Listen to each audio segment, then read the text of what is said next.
dude? My Deuterino, what's up? I hear that you're fucking Why do you like pissed. Just fucking pissed. Why do you like Amy about my Kamala Harris video? Yeah, I guess so.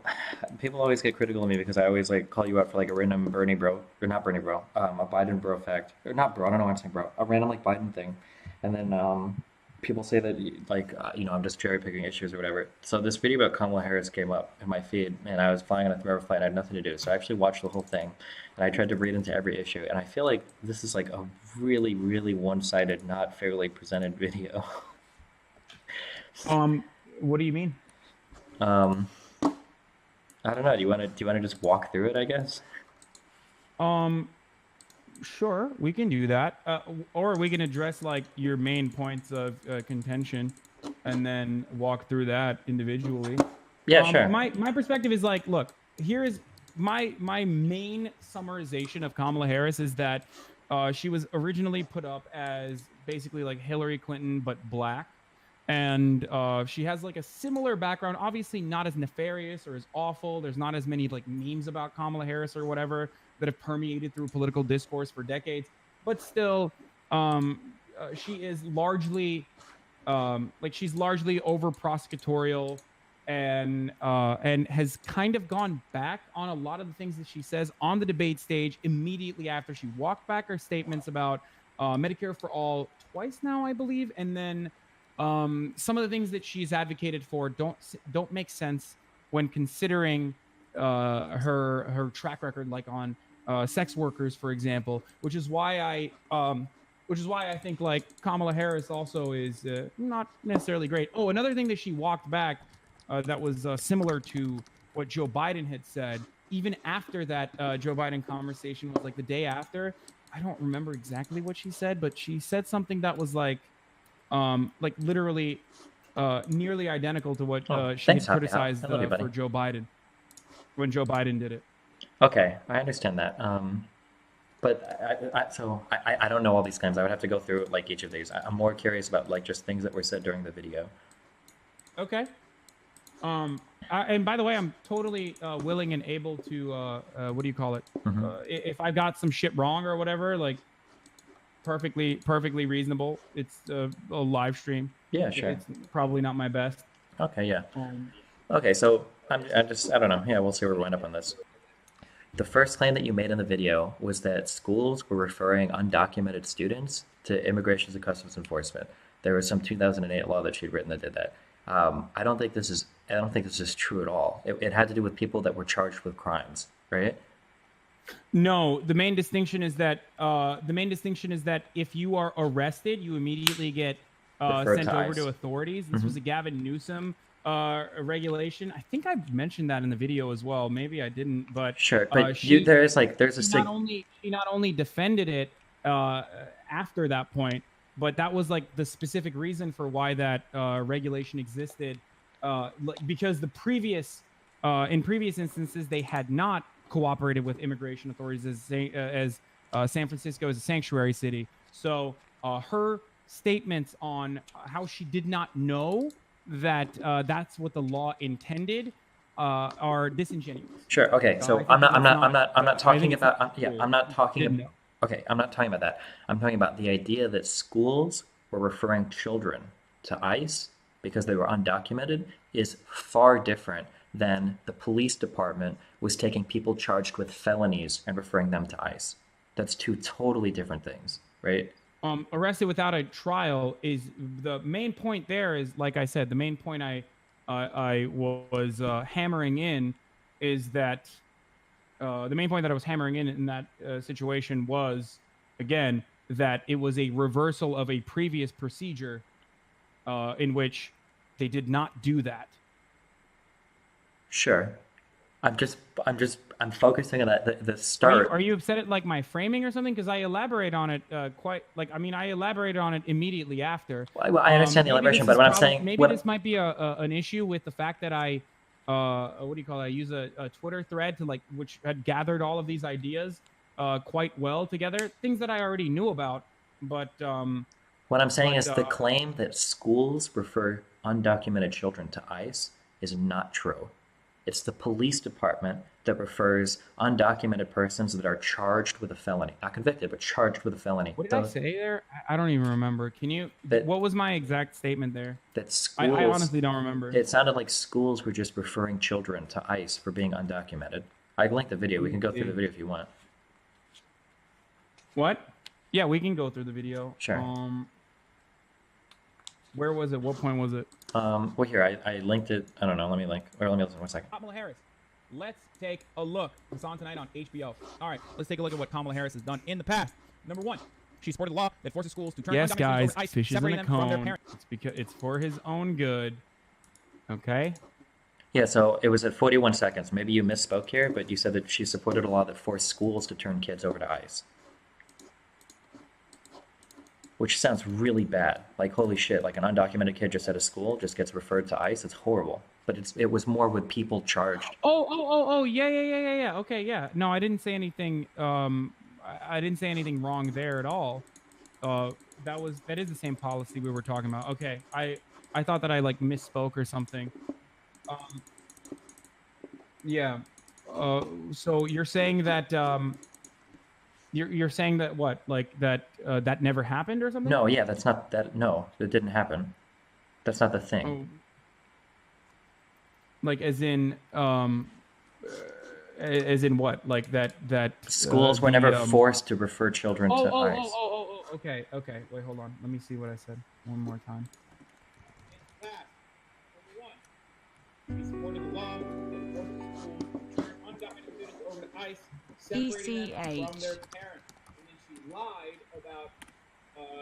She lied and claimed that she didn't know that was what that law was supposed to do. Yeah. Okay. So here is the here's the exchange that it comes from, like with Iowa Politics Podcast, which I mentioned there as well. Can you give us some insight on how from that time when, from whatever reason, you were supporting this policy that was essentially handing over undocumented people to ICE before they had been convicted? Are you saying that the part of that you're saying that never happened is the fact that juveniles were unintentionally also being are you saying that like juveniles were also being unintentionally separated from their families? Or no, what I'm saying is that the law said is that if you were charged with a felony and you were an undocumented immigrant, you would be referred to ICE. It had nothing to do with schools referring people to ICE. Schools had nothing to do with it. Oh, okay. Yeah, I guess I misspoke saying schools were responsible for it. Mm-hmm. Yeah, fair. Okay, maybe because you saw the word juvenile. I don't know. I would assume that that's schools because of juvenile, but yeah. Okay. Yeah. No. But I continue on that point, as you probably saw in the video where I talk about how this was a policy that she absolutely defended. Maybe not the school part. Mm-hmm. Chan said dozens of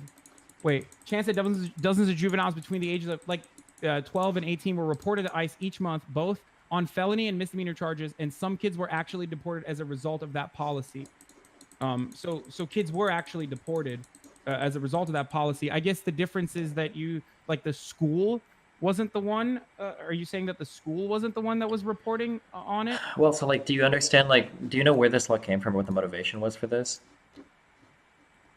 Yeah, the motivation is what was something happened where an undocumented immigrant killed someone, and Gavin Newsom was the one that pushed for this policy. I think it killed like 3 people after he had already been charged with crimes. Yeah, exactly. So the goal was a tough on crime approach, which is usually pretty stupid. But the goal was basically that if you were charged with a felony as an undocumented immigrant, you could be referred to ICE. That was like the point.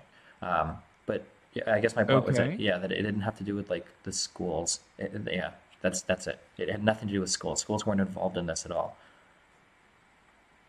Oh, okay. So that was what you were upset about. Okay, yeah, it was people charged with a felony. I'm pretty sure it was with a felony. If you were charged with a felony, that you were referred to. Well, I mentioned that after. Like, I literally mentioned that in the video that you're talking about. Just for the record, I do talk about the fact that the kids and every single person that was charged were never actually investigated and immediately handed over to the federal authorities, and that. And that was the unintended consequence, according to Kamala, who said that was the unintended consequence of this policy when that was the main consequence of that policy. Yeah, that was. So, it seems like the stated so goal. like Yeah. for me to say like schools were reporting it, is that the part that you're upset about? Like that she, like, Yeah, just because like that said sounds. Yeah, schools? that's. Yeah, I think so. I think that's a huge difference. But Okay, but school children were literally deported for misdemeanors because of that without being charged. okay, And if I have a cop that goes and kills students at school, would it make sense for me to say that schools are killing children? wait, what? Sorry, can you repeat that? If a cop goes to a cop was killing- school and kills students, would it be the same for me to say that students are being killed by schools? This doesn't make sense, no, right? but is the school calling the cop to fucking actually go and purposely kill the student? Because in this instance, if they are reported for a misdemeanor, the school reported to the police force for a misdemeanor. That would literally be yes, the school would take part in that. Wait, wait, wait, wait, wait, wait, wait, wait, wait, wait, wait, wait, wait. Okay, wait, wait, wait, wait, wait, wait, wait, wait, wait, wait, wait, wait, I wait, totally wait, can see wait, the wait, point that wait, it wait, could wait, come no, across wait, as confusing. wait. Can I ask a question? So, are you telling me that schools shouldn't have been allowed to call the police if students were committing a crime on campus? Are you telling me that that shouldn't have been a thing? Well, I don't understand what your point is there. No, I don't think the schools are. I don't think that it's the fault of the schools, which is precisely why I'm saying that's an understandable confusion that could come across. Like that's confusing on my behalf. That's why I admit. Wait, but you just made it sound like it's the school's fault. You just made it sound like the school's fault. It was the school's fault partially for getting the kids deported because the school called the police if there was like a crime being committed. I'm admitting that it is wrong. I'm admitting that the confusion is on me, but I also then followed up with I didn't realize that it was going to be this big of a like I didn't realize that this was something that would be that big of an issue, especially considering I literally went forward and explained like how Kamala Harris literally fucking played a part in this and then changed her perspective and lied about what she had defended in the past. Sure, those are bad, but like one way you can present two people. One of these people is still like a fault in this tough on under crime these people. circumstances. I understand. Outing undocumented immigrants or cooperating with authorities goes against goes against what had happened. So unless it was like a literal fucking rape or like an actual serious felony that a person saw and then went after, which from what I understand, and maybe I'm incorrect on this, but like it was literally like misdemeanors and shit. What do you call it? It was like literally misdemeanors and shit. Yes, the school still plays a part in that. Okay, but the school itself. Also, God, it's so fucking frustrating. Oh God, I can't read your fucking chat. Oh my God. Like instead of it, like this is genuinely a problem where we're having a semantics argument over something that I admit is probably could have been worded better. And then that is enough for so many people to be like, oh, Hasan is a fucking incel. Like there's people in your chat saying like Hasan's incel is showing. And it's so fucking annoying that you guys are supposed to be my fucking allies that you would be so critical and so uncharitable in this circumstance just because Destiny is like even looking at this from a critical perspective. This is something that really frustrates me. Sorry, I'm going to calm the fuck down. But it is genuinely infinitely fucking all right, whatever. Okay, so I'm saying the schools are complicit in what was going on. But I probably should have not started off with like schools are cooperating with authorities, even though they were. Well, no. Schools are cooperating with authorities. Schools are supposed to cooperate with authorities. I mean, I don't think I would want to send my kid to a school. No, there are plenty of places where the schools are literally not allowed to cooperate with authorities. That's the entire law, Destiny. Like in wait, stop, please you are not supposed to cooperate with authorities. Okay, you gotta stop. Okay, hello. Not cooperating with authorities isn't the same as not turning kids over to ICE. You understand that authorities also means like normal police officers, right? Yeah. Okay, wait. I do So understand. schools generally cooperate with authorities. I don't mean refer people to ICE, but generally, if there are kids like murdering each other in school or some shit, the schools will usually call the police, right? Yes. Do you think that the kids were murdering each other in schools? I don't know. And that. I don't know what you mean when you say historically schools don't cooperate with authorities. In a sanctuary city, schools are literally not supposed to cooperate with authorities.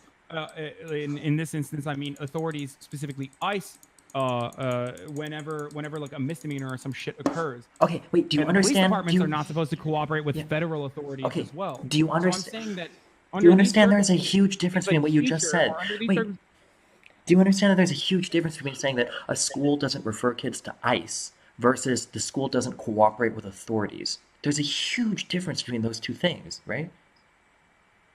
Like, wait, schools still have. fuck. Can you repeat that again? Is schools cooperating with authorities? Generally, we want all schools in the United States should absolutely be cooperating with authorities. Absolutely. Now, we don't probably want sanctuary city schools cooperating with ICE. Those are two totally different things. Yes, but if children are literally getting fucking deported for misdemeanors without due process, then I would say that the schools are still kind of complicit, especially because we're talking about misdemeanors. Okay. First of We're all, not talking okay, about my fucking understanding. felonies. Okay, my understanding was that it was felonies. Don't you think that? Okay, well, hold on. Don't you think that this is a fucking like pedantic kind of dumb conversation to have on this point? Because I feel like you are literally expanding upon it. Because functionally, what I said is not even incorrect, despite the fact that I'm saying that I could have probably mentioned it in a more charitable, I guess, fashion. And then the entirety of the conversation is not about whether like schools are doing this as a consequence of the law, but the entire conversation is actually about Kamala Harris lying about her perspective. Functionally, the schools were still complicit in juveniles being charged and being deported for misdemeanors. Okay. Do you not understand that there is a massive difference between a school just referring undocumented citizens? Hold on. Oh God, it's so hard to speak with the echo in the background. Okay. There's a huge difference between a school just referring children that are undocumented to ICE for no reason versus police people doing it when a person has been charged with a crime. Those two things are hugely different. I get it a little bit more now. All right, you're okay. Yeah, you're right. Let's move. Yeah, I should have said schools were. I should have said schools instead of. Hold on. What did I exactly say? I think you said schools referred them to ICE. Like the law forced schools to report immigrants to ICE. Like one of those is evil. Like if Kamala really forced schools to turn over undocumented kids to ICE, that's insane. What did they go through all the registry to find every undocumented and turn over? That's crazy. Undocumented immigrants without I should have said undocumented immigrants without due process to ICE. Would that have been better? No, but it's not the school doing it. It's the police force doing it once a person's been charged with a crime. Okay, hold on.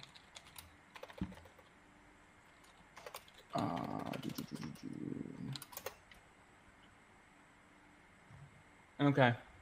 Yeah. Okay. What would be a better way to word that in your mind? Well, what it said, that police were being told to refer undocumented persons to ICE if they had been not convicted but charged for the crime. Got it. Okay. Okay. Let's keep going. Do you think that is the most important, most significant part of that fact, or when I hear somebody say that, hold on. Okay. When I hear somebody say that they've made a bill that makes it so that if you're charged with a crime and you're an illegal immigrant, you get referred to ICE, that sounds like some bullshit ass tough on crime bill that you like. It's probably bad. You probably shouldn't be. Wait, hold on. Sorry. Did you look through like every part of this? By the way, I know that we said let's move past it, but did you look through every part of this, or? Yeah. What part? Yeah. What part? No. I'm saying like the like I. Closing parenthesis. Like, there are officers within schools. There are still like authorities within schools, and to my understanding, and I might be fucking totally mistaken, but the previous thing was that youths were only reported to federal immigration authorities if they convicted of felony. But no, not convicted, just charged. What? Not convicted of a felony, just charged. Destiny, why are you not hearing the words I'm saying? I said the previous. Okay. The previous rule of the land, which is an understandable and reasonable one, is that if you were convicted of a felony, then yes, you were you were sent over to federal immigration authorities. Mm-hmm. And sorry. And then, despite the Newsom vetoed legislation, the board had enough votes to override his veto and pass the law without his signature. Despite this, Newsom refused to follow the legislation and ordered the city to continue reporting undocumented juvenile suspects to ICE. So, like, not only just functionally, but like school authorities were literally still participating in cooperating with the federal authorities, like with the immigration authorities. For people that were charged with a crime. Not just going through, when you say, again, the difference is if you have somebody that doesn't. Oh, okay. So you're upset that you're upset that I should have.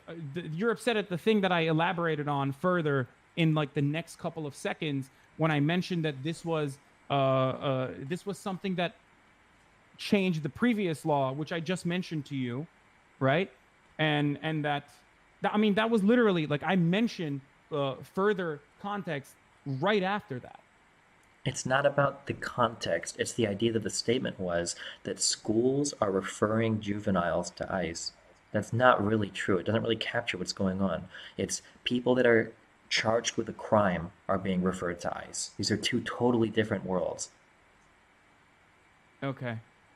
But I literally followed that up with context right after. The context doesn't change anything you've just said. You make it sound like Kamala basically passed a law telling schools to start referring all undocumented people to ICE. That's what it sounds like. No, I talked about how if someone was charged with a crime in the past, that's the only if someone was charged with a crime, and that was the main difference. Like that is the context that you need. I don't understand. I mean, by the way, consequentially they're not different. Functionally they're not different. They're absolutely different. How? Like if an officer that is planted at a fucking school is literally an officer that's planted at a school is literally fucking contacting federal authorities because he's like, oh, there was someone here that was charged with a fucking crime, then yes, the schools are literally fucking like they are participating in this. They are complicit. So should the schools have kicked out all the police officers? Or should the schools have kicked out all the police officers then? That would be one way of doing things. Yeah, absolutely.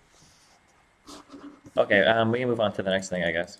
The Wait, why are you just laughing and saying we need to move on? Because it's fucking that's so fucking stupid. What do you mean? You just want to kick all police officers out of? What do I mean? Do fucking schools need to have cops everywhere? Some of them do. Yeah. What the fuck kind of statement is that? Yeah, of course some do. What do you mean? What? Why? Cops should not be in fucking any schools. I feel like I've heard you debate people a million times over about how like it's kind of fucked up that we have cops in schools to begin with. What the fuck? I feel like you went to a really nice school and you have no fucking idea like how dangerous some places. In Turkey and in really fucking shitty neighborhoods as well. We never had cops. And in plenty of places in almost all of Europe there are no cops in fucking schools. This is crazy. It's like mind-boggling to me that Americans like legitimately believe that we need police officers inside of schools. Okay. And I've heard you say that it's fucked up that we have police officers inside of schools. I don't remember the context. I don't. That we literally have police officers inside of schools that were operating as the school authority, also as the police officers that were working with federal authorities. They're not operating. Why do you keep saying school authority? They're not operating under school authority. They're borrowing them from the police department. These aren't like cops that like the school like takes on and trains and runs under their own policies. These are people that follow the policies set by the DA. There are cops that are stationed in schools, but they're not like the school's cops. They don't like own them and set policy for them. Okay. All right. Just for the record, though, nowhere else around the world, and in most places in America, I'm fairly certain that they don't have cops in schools. Yeah, but in other places around the world, their schools don't get fucking... They said it in other places of the world, schools don't get fucking shot up like ours do. I mean, it's a lot different. What? In other schools in the world, they don't have fucking school shootings every other fucking day like ours do. Like, yeah, I mean, it's a relatively recent thing, but sure. What we're talking about is like 2009 when like school shootings had happened not as frequently as they do now. Okay. Wait, when was anyway, Columbine?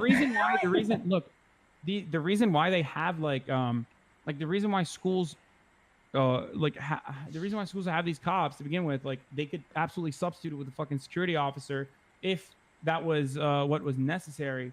And yes, I'm not backing down from my sentiment that yes, it is bad that schools have police officers.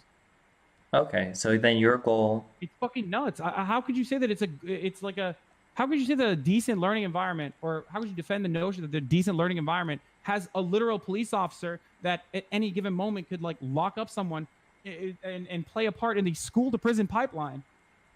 I mean, they did this with ICE in Long Island as well, by the way, not just Kamala Harris, but like they straight up yoinked under Donald Trump. They straight up yoinked fucking kids that they deemed were a part of MS-13 exclusively because of like t-shirts they were fucking wearing or things that they overheard them say, and literally deporting them. So, you know, it's pretty fucked up. My position is that no, they shouldn't have police officers in schools. And even if you have police officers in schools, they should not cooperate with fucking ICE. So, do you think it would be fair to say that if somebody was arrested at a mall for stealing by like a mall cop, that it was like an actual police officer, would you think it'd be fair to say that malls are referring undocumented immigrants to ICE? Is that like a fair statement? If malls had like cops and that If I malls, would use a different. if malls had cops, and sometimes those cops arrested people, and then the DA had a policy where if you were charged with a misdemeanor or felony, you were referred to ICE if you were undocumented. Would you think it's fair to say malls are referring undocumented immigrants? Malls are still public, so it's a little different. I mean, I would consider like the school to be a. I would hold the school to a higher regard. Wait, hold on. Like No. That's fucking exactly mall. backwards. Malls are private and schools are public. Okay, I'm saying that I still, regardless. Okay, I might be wrong on that distinction, but I'm saying that I would still hold a school in a totally separate way. I would think that having police officers at a mall is way more reasonable than having police officers at a school, where a place where the public congregates is an understandable place to have police presence. Whereas the school having their very own resource officers, which is a separate distinction from a fucking police officer, given the fact that like resource officers have, I'm fairly certain, go through different sets of training and like and are not like, they're not operating as like full blown fucking state troopers basically. That schools should not need to have them, and they shouldn't even have them. Wait, do you think school resource officers never refer children to police stations for like crimes or whatever? You don't think No, that ever of course they do. Of course they do. I'm saying that that's bad across the board, and certainly when you understand that those people might get fucking deported. I guess I don't understand. So you're saying that you shouldn't have any police or resource officers at your school at all, otherwise the school is complicit in what the DA like sets as policy? Is that?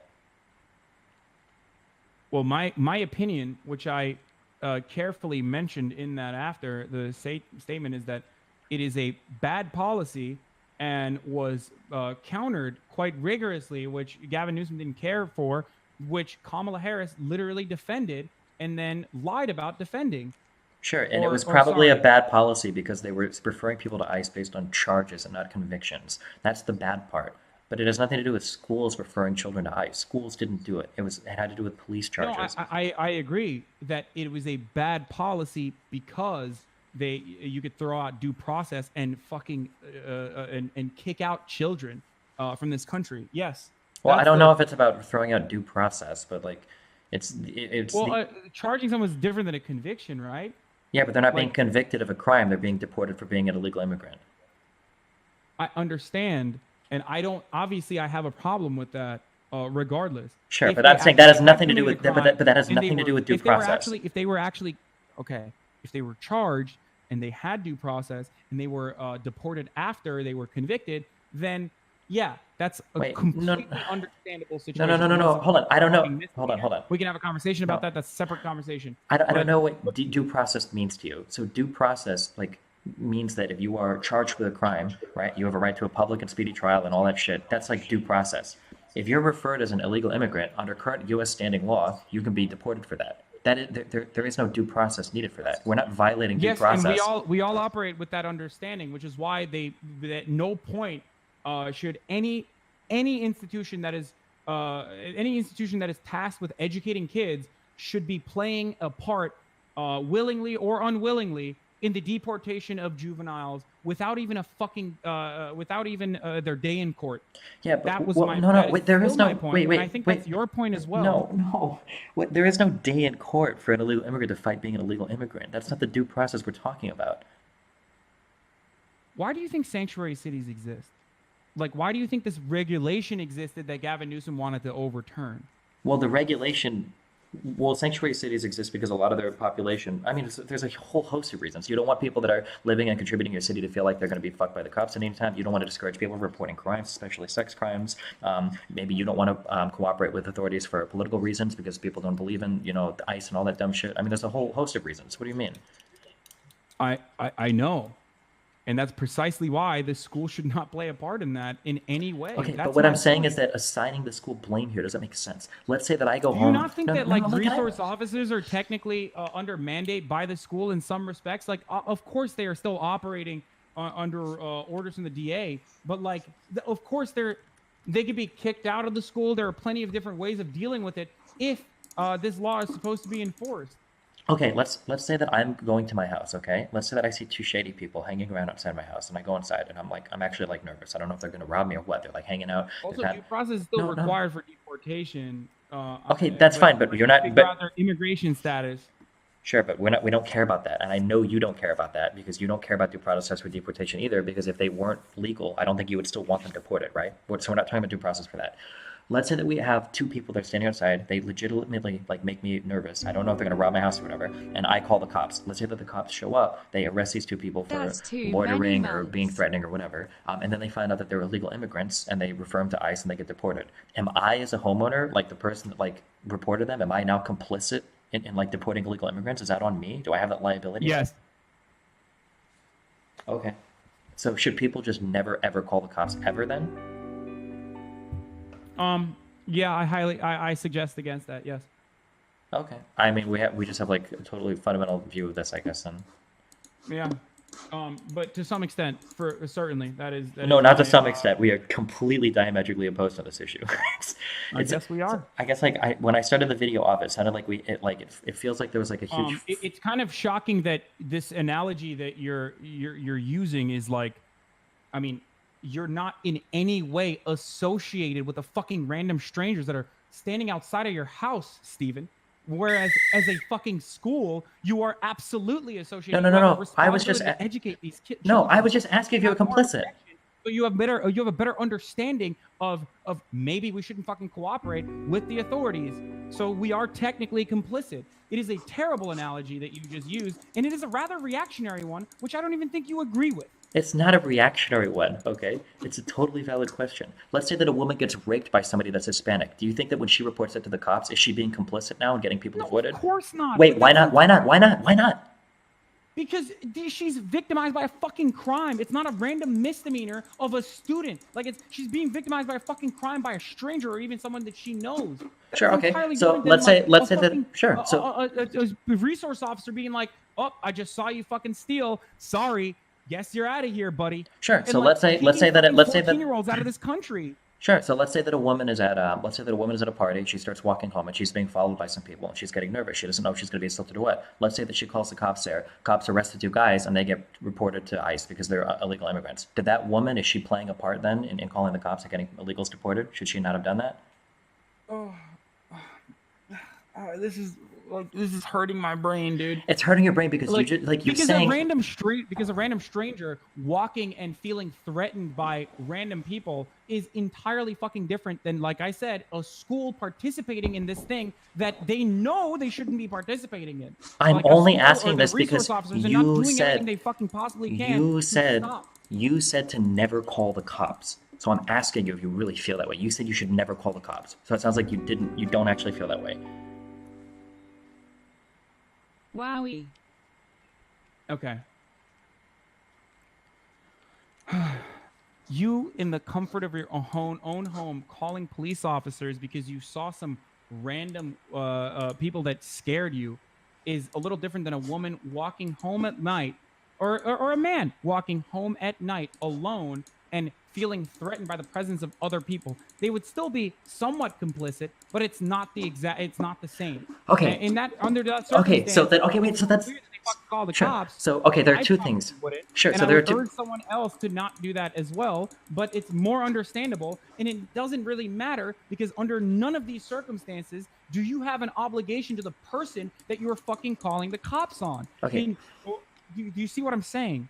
You're giving me like one of the most privileged arguments I've ever heard in my entire life. Like you're literally telling me that, like, well, if you're a woman and you're walking down the street and you might be scared because people are following you, it's pretty rude of you to call the cops. That's a pretty mean thing to do, dude. Don't do that. What if you've got a person who lives in a neighborhood where there've been a lot of break-ins? What if it's somebody who's had their house broken into before and are worried that somebody's going to do it? Like, it's easy for you to say, like, oh, well, you should never ever call the cops ever. I don't know if you've been in these situations or if you know people that have been in these situations, but that's a pretty shitty thing to say to people that like maybe are actually fearing for stuff like that. Like, I feel like it's a really crazy thing to be like, oh, you should just never ever call the cops ever. Why the and fuck would you say it's a privileged argument? Because you're making it because it's a really privileged argument. This idea Dude, that like ask the fucking people that live in poor neighborhoods if they choose to call the cops under these circumstances or not, okay? Like, what are you talking about? It's a privileged argument. Have you talked to a person who lives in a fucking poor neighborhood? I'm confused, like, right now. Like, what? okay. What? So you legitimately think then you should never call the cops. So then going back to the earlier thing then, a woman gets raped, she shouldn't call the Under most cops? circumstances, yes. I don't believe that, yeah. Okay, so let's say two people break into your backyard and they're going through your shed. Should you call the cops then, or is it just your shed, so it doesn't matter? You shouldn't call the cops. No, if they're breaking into your, I guess if they're breaking in, it's different, yeah. Again, different circumstances where a random person, not a fucking institution, that was previously urged and understands what kind of responsibility they have for the children that they're educating. So, yeah. I know that you're trying to narrow this as best as possible to figure out if I'm like morally consistent and if I will abide by my principles. And I guess it like shocks you a little bit. But one, it's kind of weird that you said that it was a privileged perspective that I have when most people that don't have privilege are hold the same exact belief for the reason that police officers don't actually increase security in a neighborhood that they're dealing with, especially if it's a fucking poor neighborhood. And two, like a misdemeanor could be. It's just like getting arrested for a fucking misdemeanor. Okay, Getting I'm booted only out of saying this this. country is obviously a bad thing. And if it wasn't such a fucking bad thing, they wouldn't have fought so hard to maintain the sanctuary city status to begin with. The only reason I'm asking this, it's literally a semantics argument because functionally the outcome is still the same. But it's not. That's so okay. So you said that if a school has a police officer there, that the school has a tacit endorsement of every single thing the police officer does, like everything the DA says. What I said was, does that mean that anybody that calls the cops ever then is tacitly endorsing everything the DA says? And then you said, well, you should never call the cops. And that's why I'm giving examples where it's like, do you really believe that? that? You shouldn't call the cops if you feel threatened by random people in your home. And then I follow that up by saying, if you feel threatened and you're walking home and these people are like menacing or threatening you, then if you genuinely feel for your safety, it's still not great. I've been under similar situations like that before where I chose not to, and I probably wouldn't, given the consequences of what might happen to those people, especially if they're like people of color or poorer people. The police is kind of famously not very good at dealing with poor people under those circumstances. But if someone is like breaking into your fucking house, then yes, it's entirely different. Why are we? Oh my god! Oh no! Why are we so? This is the first point that we're like fucking going back and forth on that I elaborated on after. Oh, because I think it's a good point, because my view is that of this video, it sounds like in the entire video you're just saying you hate cops. Like that's what I hear. You're Like it feels like this entire video is just a video of you talking about how much you hate cops. Like that's what it feels like. Almost every single point comes back to is that just you really hate cops. And then in this conversation that we're having, like I don't know, I feel like a lot of these like points are like insane. Like what difference does it make if I hate cops or not, Destiny? Like, look at the fucking video. Did she back down from her statements and lie? I'm talking about Kamala Harris, okay? Like, stop getting so caught up on the fact that she used to be a cop or whatever the fuck. And you're the one that's throwing the word around like Gestapo and shit. I'm not caught up on her being a cop at all. Like, that's your whole point of this whole video is constantly bringing up how horrible and evil cops are. I mean, I largely is that what you want to have a debate on, like whether cops are good or bad or something? Like, look at the video. Look at the video. Hold on. Look at the. You literally call the video Kamala Harris. About her statements and how she lies. and how that's relatively hypocritical. I'm talking about who she chooses to prosecute versus who she chooses not to prosecute under certain circumstances. Sure, and we'll get to those. Yes. That's kind of bad and indicative of like what kind of what interests or what moneyed interests in even some instances like Mnuchin can guide her to do certain things or not guide her to do certain things. Sure. And that, to me, is absolutely important in a political candidate that's going to be the president that is literally spreading this like progressive fucking attitude now. Sure, and we'll go over those things in the future. I'm really curious on this idea that you should like very rarely, if ever, call the cops. Like, okay, so I'm just curious. In this situation, you're a woman. Okay, but we're talking about the video. Let's not get caught up in that. You took it here. So we have no. It's not a side argument. It's a central argument. The reason why this is important is because you said that a school that has a resource officer on school grounds is tacitly endorsing everything that the DA has told that police officer to do, which I think is ridiculous. Just because you will call the cops doesn't mean that you support every single thing the police department does. But now you're telling me that that's true, so I'm testing you and I'm asking. Okay, well, let's say a woman is leaving a party, 2 guys are following her, and she calls the cops. Is the woman now like morally culpable if those people get deported by ICE? Is that like her fault? I said it already to a certain degree. Sure, not entirely. But what does that mean? Not entirely. This is like the most weaselly thing I've ever heard in my life. So yeah, she does share. Scared. If she's fucking scared, it's understandable. If she's fucking scared, it's understandable to call the police officers. But again, you're hammering down something that is not related to the fucking main conversation or the main points. Well, so the main point that I brought up was that schools don't refer people to ICE. The police department does if somebody is charged with a crime. That's my main point. Will we move past this if I say I agree with you? I was 100% incorrect for using for saying that the policy for reading the headline and then elaborating on what was happening. Is that fine? Because like the headline in that article was Kamala Harris positive reported arrested undocumented juveniles. ICE.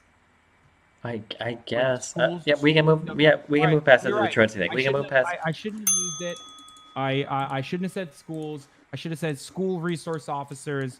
And if you were to say like, well, it was because of felonies or misdemeanors. Well, I did actually elaborate on that later down the line. Instead of saying schools, I should have said school resource officers tasked with upholding the law. That's wrong too. It wasn't school resource officers. It was people that were charged with a crime. So if you say that, if a resource officer arrested a kid and then he was charged with a crime, then yes, then we're 100% in agreement. Okay, that's what I mean. Okay. Truancy. Okay, yeah. A school resource officer that caught someone in the process of a misdemeanor, which would be, like theft or like a fist fight between kids. Okay. So the truancy thing. Talk to me about how you feel about this.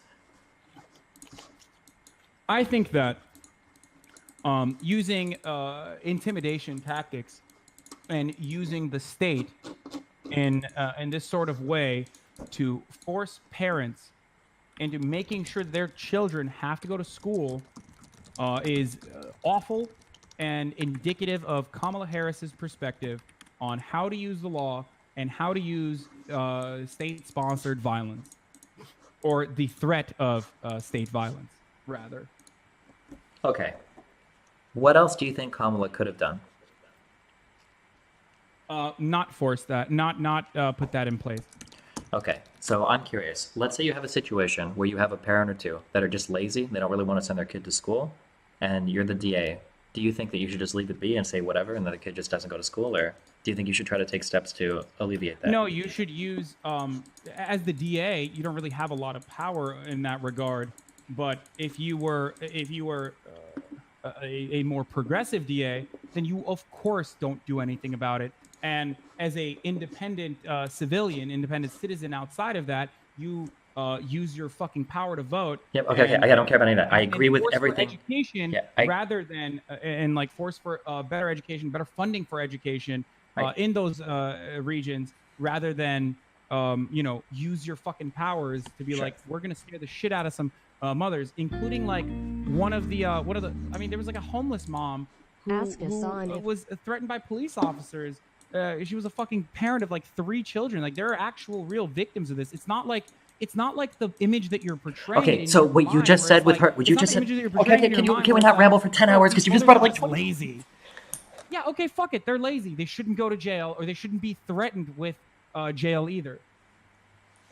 Okay, let's just focus on the thing with the homeless mom. So you realize that the end result for her was that her kids got back into school and she had no charges brought against her. Everything was dropped.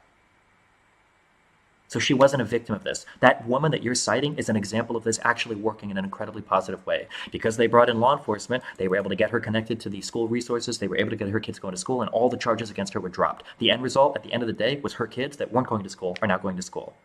So you find this to be a successful program then? If your measurement of success is getting kids to go to school, then in that case, it seems to have been. Okay, what if I fucking put a gun to every parent's head?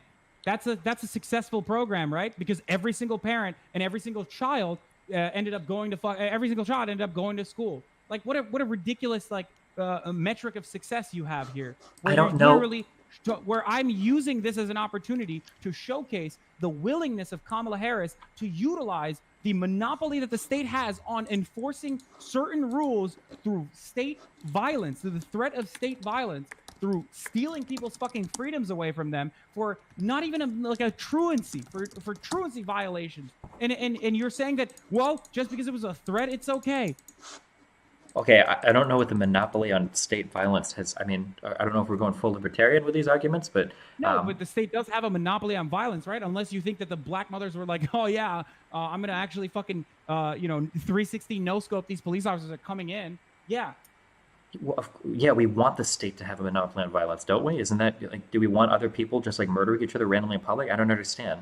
Like, don't we generally, as the public, like entrust the state with our, with our violent enforcement of laws, things like paying taxes and shit? Don't with things like levying healthcare, things like dealing Not with in our. all circumstances, Destiny. I think you know what my perspective is on that, given the fact that you yourself have also argued about how violence could be morally justified. I'm sure that we're not in disagreement here.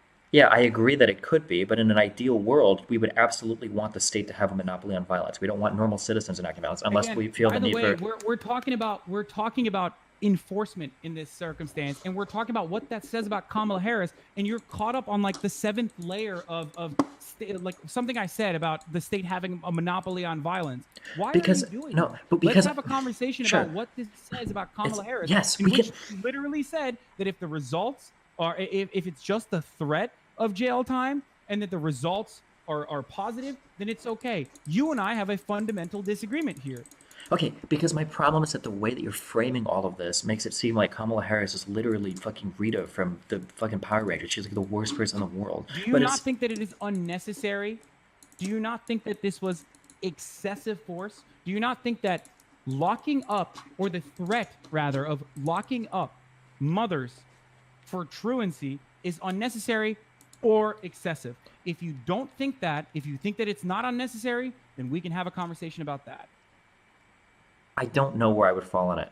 I think I lean against it, but you have to understand that, like, why are you having this argument with me right now? Because I don't care about pushing a political agenda. I just want to have a good conversation about the issue. And saying that she's walking around threatening homeless people to kill them, blah, blah, blah, blah, blah, is a bullshit way to have this conversation. It's not really a good framing of it, right? The way that it's presented is that there are a lot of parents whose children are going to school that with a little bit of help from, whether it's, scary looking fucking homicide agents or whatever, could be connected to school resources that will get their kids sent to school. As somebody that talks about cyclical poverty, about all these systemic institutional fuck-ups with people, one of the most important things your kid can do is actually fucking go to school. It's one of the best ways to break the cycle, is to actually get your kid in school every day. I agree. So, like, if we can use... Wait, hold on, wait, you ramble so much. Let me just finish this, okay? If you're the DA, and as you said, you have very limited resources to do things, okay? You can't pay kids to send their fucking kids to school. That's not your power, the DA. But if you're the DA, and you're prosecuting crimes every day, where you're seeing fucking 16, 17-year-olds dead on the fucking street, and you have a way to utilize your police force to get kids to go to school, that seems like one of the most positive ways you could ever apply a police force. Not on the fucking corner cracking kids' heads for fucking dealing weed, not rolling around neighborhoods looking to fucking fuck some people up, but actually getting parents to send their fucking kids to school. That seems like one of the best possible ways you could utilize the police force. Yeah, when you're a hammer, everything starts looking like a nail. I understand. But under these circumstances, she should not be trying to solve this problem as a fucking DA. And the way that she tried to solve the problem is something that you and I agree is excessive and unnecessary. I mean, it would depend on the application. With the way that the law is worded, the idea is supposed to be that you have to try. Police officers will make sure that, but the school, or I'm sorry, that the student and the student's family knows that they are being contacted, that everything is going to be done in order to get these people like actually going to school, and that legal actions are only going to be threatened as a last case resort when the parents have not made any effort to cooperate with the school. I don't think that's that bad. If you've got a bunch of parents that aren't sending their kids to school and the kid is just fucking jerking off all day or whatever, and they're not doing shit, there has to be accountability there. That's part of being a fucking parent, is making sure your goddamn kid gets to school. It's an important part of his life. Like we know this too. You know this. Like, how frustrating is it for a police officer to deal with a school whose life has been fucked since he's fucking 4 years old because he's got parents who don't give a fuck about him? How frustrating is it for a teacher to deal with kids, right? You know, teachers need to educate kids better. Well, I can't do it. The kids don't even fucking go to school. If you have an opportunity to make kids actually get their ass in a fucking seat in a classroom, it seems like a relatively positive thing to me. I don't understand. I mean, like, we can argue whether or not, like, is it good to do this with the police force? Maybe, maybe not. I don't know. We use the police force to enforce other things like CPS, right? That doesn't mean fuck all if you don't have a police force behind it. So, I mean, I don't know. I just don't think it's this like one-sided, horrendously fucking evil issue where cops are threatening homeless moms. And that one example you cited that actually shows the law working in an incredibly positive way. I don't think it's the worst thing in the world. Okay. Okay. Thank you for your point. Like I said, the DA should not try to deal with this in any way whatsoever, not by over prosecuting kids for the crime of like, you know, getting caught with like a dime bag or whatever, and certainly not by trying to or threatening to jail their mothers. That's my point, and I think that says a lot about what Kamala Harris's perspective is on how to use her powers how to use her powers at the time to solve a problem. So if there are parents, what I mentioned in I'm curious. The video as well, by the way. I understand. So I'm curious. And then did you not see her talking about how like, I mean, that was unrelated to this one. That was unrelated to the truancy thing. Well, she talked about it as like as a swimming success, which I take issue with, obviously.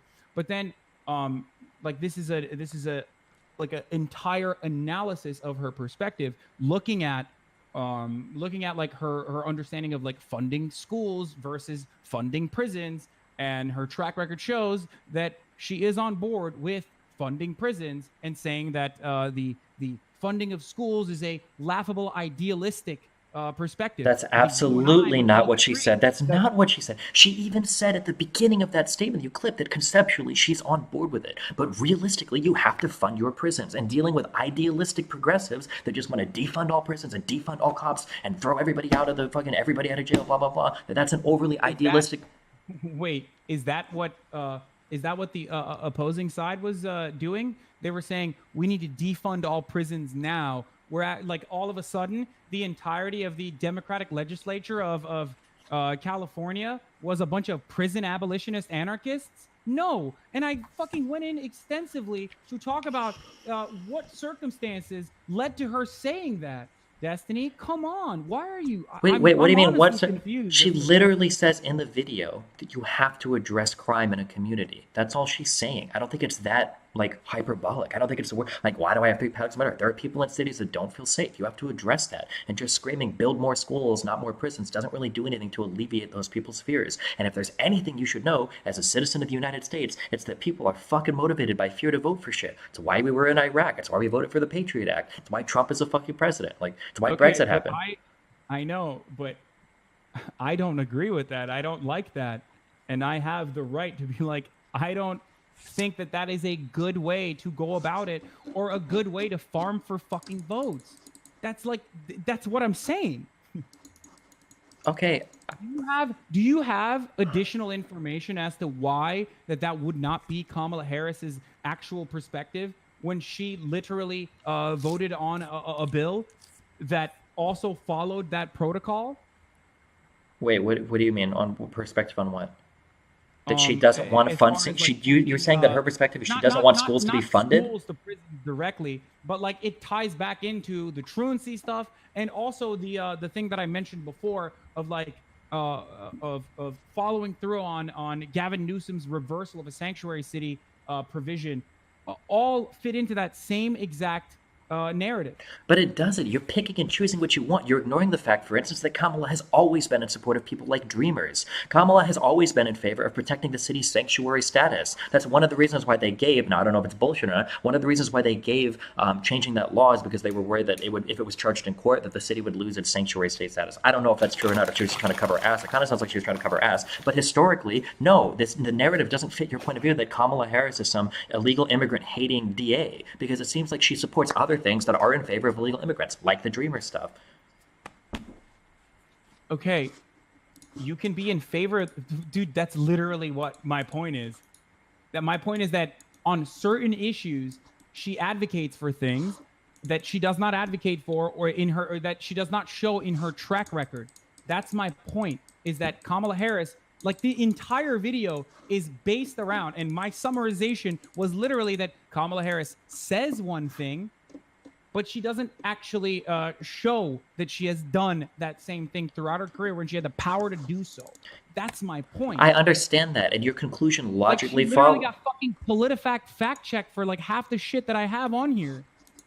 Yeah, but and PolitiFact is like relatively liberal. The PolitiFact stuff had nothing to do with the claims that you're making, though. Or it's different than the ones that I'm being critical of. So, for instance, in the PolitiFact article, it agrees with me that Kamala Harris was not using schools to send children to ICE. It was using the police force. It was based on convictions. Yeah. Or I'm sorry, not convictions, but charges. But it was based on criminal charges. It wasn't just the fact that schools were going through and finding undocumented which she kids. lied about and said that she didn't know. Sure, and I don't disagree with you there. What the outcome of that was. I don't disagree with you there. That was obviously the intended purpose of the law. She obviously lied there. That's what PolitiFact fact-checked her on, of course. Yeah, that was the main point of that, by the way. That was the main point of my argument there. Okay. It wasn't like, I don't know. It wasn't that there could be miscommunication, or that I could have caused so much confusion on the school issue. Sure. Okay. I'm saying that she's a bad candidate because she's not consistent, and this is the same metric that I would apply to most candidates, if not all of them. All of them, actually, not most candidates, all of them. Now, it depends. It depends on like what they're advocating for now, or what kind of behavior that they're exhibiting now. In regards to like Elizabeth Warren, for example, like her being a Republican through the George W. Bush era and Reagan era, it's kind of weird because she was a full-grown adult. But ultimately, like, I think that she has shown throughout her entire fucking career that she is a dogged supporter of consumer protections for the most part. She's she's attacked Wall Street throughout her career as well. Like, I respect that. So that it shows me consistency. That shows me growth. That's something that I care about, and makes me believe that she might be genuine when she says stuff on the fucking podium. Kamala, on the other hand, is the opposite of that. So of course I'm going to look at her track record and call it into question, just like I've done. And that's what we're doing. We're looking at the. Just like I've done for Joe Biden, just like I've done for Pete Buttigieg, and just like I've done for I guess that's it for now. Sure. I'm just going through the pillars that you're basing this argument off of, that she's been radically inconsistent in the past. I don't think somebody that says that they want to deport people that are charged with felonies is the same type of immigrant-hating person that Trump might be, because he wants to like block immigration from Muslim. Wait, did I say that? At which point did I say that Kamala Harris is like the same kind of rabid immigrant hater that Donald Trump is? Why do you what? You're not, but that's the narrative that you're trying to set up. Maybe that she's that bad, but the narrative you're trying to. No, it's not. Okay, No, I don't know. I'm sorry. Hold on. Can you just tell me what you think Kamala's position is on immigrants? Can you just tell me then? Because I don't know. What is your position on illegal immigrants? I don't think Kamala Harris is a rabid immigrant hater to the same level No, of not the same level. Tell me what her position is on illegal immigrants. I'm curious. She's pro-DACA. She's pro-DACA recipients. I don't know if she is pro-amnesty. Probably will say that she is. I would question that, though. Especially if she got into a position of power. So do you think she's like relatively pro-illegal immigrant then, or? I would say that she is probably going to do the exact same thing that Barack Obama did and claim that she's pro-immigrant or claim that she's for amnesty, not really push for any sort of meaningful change, or not really start the pathway towards citizenship that she probably promises on the podium. I don't know if she did. And then continue down the same fucking track record as Barack Obama, which we now regard as like deportation king, which we now look back at as a president who at least still kept some children behind bars. Now, there's obviously fundamental differences with why Donald Trump is doing that versus Obama, but it was still cruel and unusual back then, and it's part of the reason why I fucking hate the Democratic Party. Okay. Does that make sense to you, or do you think that I'm wrong? Yeah, I know. I never. When you give like your going to do amnesty measures and take all the children out of the fucking break out all the children from the deportation centers. When you give a 20-minute speech about what you think people, I don't disagree with any of that. If your facts follow, we're analyzing the underlying facts, though. When you just talk for 20 minutes about how you blah blah blah blah blah blah. Of course, I agree with that. If your underlying facts are correct, that's what we're looking at right now. Is if the underlying facts you asserted are correct. Because if they're not correct, then your conclusion doesn't reasonably follow. Wait, what part of her track record that I brought into question made you feel as though it was my facts were incorrect? The part where I said schools rather than resource officers at schools who saw juveniles potentially committing a misdemeanor that they charged with, because I didn't elaborate on that. That's the underlying fact that's correct. I mean, we were going back to point one, I guess, but yeah, those are two monumentally different things. Okay. All right. Well, I guess, yeah. Sure. So I mean, like, so for anybody listening, the idea that you would say people that are charged with a crime are going to be referred to ICE is monumentally different than saying that schools are just referring all undocumented immigrants or to the ICE. truancy stuff too, by the way. Like, I mean, not a great way to deal with that, but I guess it's the only way that a DA has to deal with it. And if it's working, because okay, you're the DA. You're not supposed to be fucking dealing with it. That's my point. What do you mean? You're the DA. You don't. Hammer. It all looks like a nail to you. So you pass the buck to somebody else? If you have an ability to combat a problem, if you're the person that's watching your officers, as a DA, you have the power to do things. Okay, you have the power to either prosecute or over prosecute or have leniency. In this case, progressive DAs should usually apply leniency. Especially under a circumstance where we're talking about fucking truancy. So the most important thing a DA can do is nothing. That's what your argument is. Yes, that's precisely what I'm saying. Okay, so all cops are bastards. Why not just make a 35-minute video? For example, why not just make? Should not be fucking charging people with bullshit misdemeanors over carrying marijuana. Like, why not just make a 35-minute video? Promote these sorts of people who do who do demonstrate leniency when they're making these sorts of decisions at the fucking DA. Why not just make a 35-minute video? On my position on this. Why not just make a 35-minute video then saying all cops are bastards? If we don't care about anything else, just say DAs should do fucking nothing. I have done that before, and I will continue to do that. Thank you, Destiny. But why are you so caught up on these like literal semantics arguments here instead of like looking at Kamala Harris's track record? Nothing you have said thus far has been like, this is entirely wrong. You exhibited false information. Maybe you should look at like the way you look at my videos and the way you analyze the things that I'm saying, because I feel like it's a little fucking painted by biases. Like I don't understand. You literally call the police Gestapo like multiple times in your video, and you obviously have a massive hate motive for all cops. How am I the one with the bias here? My problem is that the underlying facts are not correct, and anytime we move away from one, you keep bringing them up again. It's like when I argue with race. If I say ACAB as well, I don't think that they're all fatherless bastards, just for the record. Sure, but this is like every argument I've ever had with a race realist who's like, well, I think this thing. And it's like, well, hold on. Like, these underlying facts don't make sense. And then when you start to address some of the underlying facts, they keep retreating back to their higher level position, ignoring all of the other underlying facts that were incorrect. That's what it feels like here. Like, we're trying to establish that none of the underlying facts that I brought up were literally incorrect. You openly mentioned that you agree with me that it's not a good idea to it's excessive and over prosecutorial to fucking use your powers as the DA to lock up or even threaten to lock up mothers for truancy. You agreed with me. So I don't. Okay, do you understand how you're framing this? Like, lock up mothers for truancy. What about parents that were just too lazy to send their kids to school without getting a kick in the ass from the police department? You sound like a fucking reactionary. Do you not hear yourself? You're like, what about those lazy parents who just didn't want to send their children? Yeah, what about the fucking homeless mom? I'm telling you, like, there are plenty Why do you keep going? People who are in between. Okay, hold on. Okay. Why do you keep? What Kamala Harris did with her powers, showing me that she is willing and able to fucking use like I said. Why do you keep? Why do you keep going? Get someone to do something. Why do you keep, first of all, we use state violence to get people to do everything. You don't disagree with that because you're in favor of taxes. So that is a dumb libertarian argument. I don't know why you keep saying that. We always use state violence to motivate people to act in the best interest of the state. That's literally why the state exists, is to secure all the rights of the people. How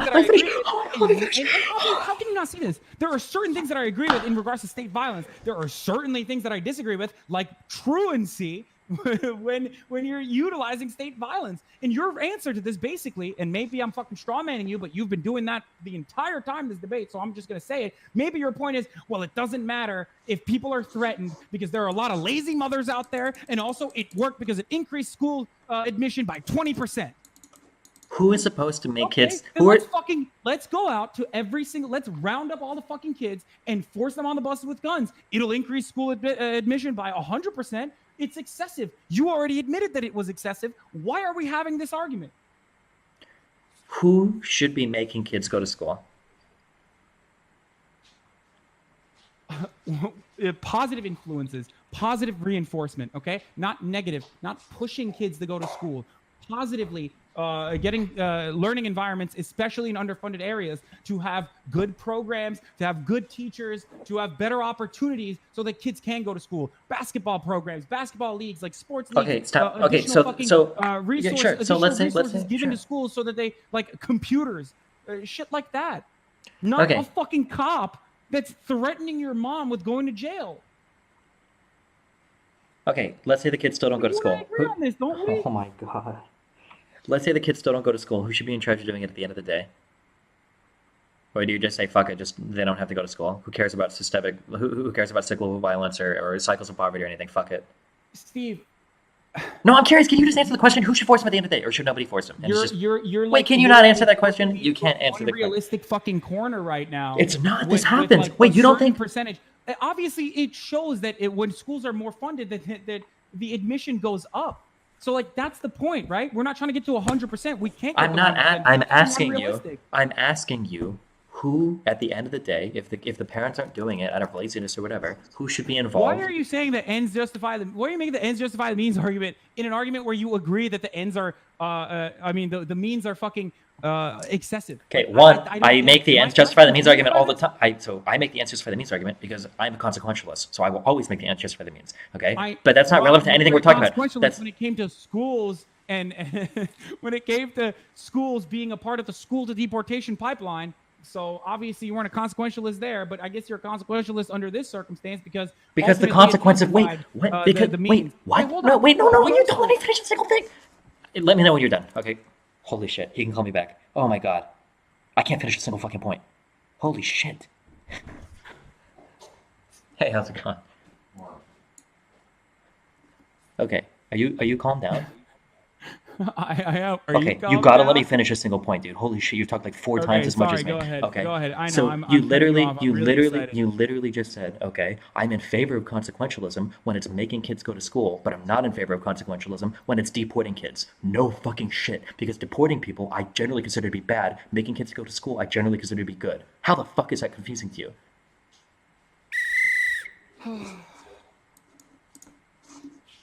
Okay, you're right. I misunderstood your point. Can we? What was your question? My point is let's say kids aren't going to school because the parents are being lazy or whatever. At the end of the day, do you think the state should force them to go to school, or should it be okay if parents just never want their kids to go to school? They just stay home and not go to school. Yes, it should be okay for parents that never want their kids to go to school in this ridiculous fucking hypothetical straw man that you literally created just now to justify your perspective. Okay, yes. Let's use a more realistic example. Do you think the state should have the power to force kids to get vaccines? Yes. Why? Why that, but not attend school? Herd immunity. There are better ways of. If push came to shove, and people were literally like, "Oh, I'm not gonna actually fucking get vaccinated. I'm not gonna actually get vaccinated. You can come and take it." Liberals or whatever the fuck dumbass anti-vaxxers go for. Then yes, at that point, it should be at the fucking. It should be at the barrel of a gun, at the threat of state violence. Okay, so you're saying that state violence. There are better ways, which you and I agree on, that we could get kids to go. We're not at that part yet. We're not. Why are you fucking why are you pulling this reactionary straw man out of your ass? And like there is an epidemic of fucking lazy families that just don't want to send their children to school. We are not at there are better ways yet. We haven't even gotten to that part of the argument yet. Okay, we're not even at that part of the argument yet. Okay, so If you believe, Oh my God, there's gonna be so. Oh fuck. All right, go ahead. if you believe that the state should enforce violence here on an issue that would improve the outcomes of all of society, because that's what we're talking about when we talk about herd immunity, I don't understand why it's so ridiculous to think the state should also be invested in making sure that kids actually show up at school. Because I would argue, and I think you're going to go against this, but I would argue that like not getting vaccinated and not creating herd immunity is like infinitely worse than a person potentially not going to school in this ridiculous hypothetical that you have created. Now we are arguing in this ridiculous hypothetical. We have moved so far beyond the fucking points of the video that I don't even understand why we're here. Okay, so you keep calling this a ridiculous hypothetical, but the example that you keep citing me is literally the hypothetical that Kamala Harris advocated for working. So I don't know why you keep calling it a hypothetical. Because I already mentioned to you that there are justifiable instances of state violence, and that was not one of them. Okay, so at the end of the day, if kids don't want to go to school, so I guess call it a ridiculous hypothetical, but if the kid doesn't want to school, the parents don't want him to go to school, then the state shouldn't do anything about that. They should just be allowed to stay home. Okay. Yes, let's just let these, in this ridiculous hypothetical, again, I'm not letting you fucking frame this as though it is the rule of law, as it's certainly something that is happening all around the fucking world. Yes, in that ridiculous fucking hypothetical, we should just let kids run amok on the streets, and we shouldn't jail their parents. Okay, all right. Like, fucking nuts. I mean, let's just operate off of like the crazy fucking, very reactionary sounding straw mans, reactionary straw man hypotheticals that you're fucking creating right now. Let's just operate off of that. There's no reason to look at the video. There's no reason to look at like my analysis of what I think could happen potentially under Kamala Harris. Let's just look at your hypotheticals. Is there another one? Let's just move past it. Let's go to we did. So like my hypothetical are generally that if there is a vested interest in the child, the state has a vested interest in the child always. This is why we compel, for instance, men to pay child support if they leave their fucking single moms, right? Because the state has a vested interest in the child. I think that one of the best ways to break cycles of poverty is education. So I also think the state should have a vested interest in a child going to school. If that means enforcing it with state violence, I'm okay with it. Yeah. That's my position. But if you're not okay, and the DA should do something like, for example, the DA should involve themselves in every matter that they possibly can, and use the state in this regard, especially if the ends justify the means, right? Like it's okay. Like going forward, for example, if there is I don't know, if there's like fucking God, I can't even come up with a fucking analogy. It's so insane. Okay, let's literally move. The most insane analogy I could come up with is literally locking up mothers or threatening to lock up mothers to get their children to go to school in a system where this fucking problem, the main problem, is underfunding, which you know and you agree with. Yep. But we both agree that Kamala Harris can't do anything about that. Yes, and shouldn't. No, not so anything. Let's say should not sure. do something Sure. about the other element as well. Sure. So let's say that for example, opiate addiction is a problem. Right? Opiate addiction is a gigantic problem in this country. It's an epidemic. Should Kamala Harris lock up fucking people for opiate addiction if the ultimate result is that these people in jail will get proper treatment and in the form of like, I don't know, they'll still have their freedoms removed, but ultimately they're still getting treated in jail. They're being put in solitary confinement, but hey, they don't have heroin in their system anymore. That's a win for me. I'm Stephen Bonnell. I think that that's a good situation. Let's not deal with it from a form of like leniency in regards to the DA, and then focusing on rehabilitative programs, which a lot of progressive DAs do all around the fucking country. If what you just said, they give like Narcan to police officers, let's just jail them, because ultimately, if less people are doing heroin on the street, that's good for me. If homelessness, let's not fucking focus on. Let's not focus on.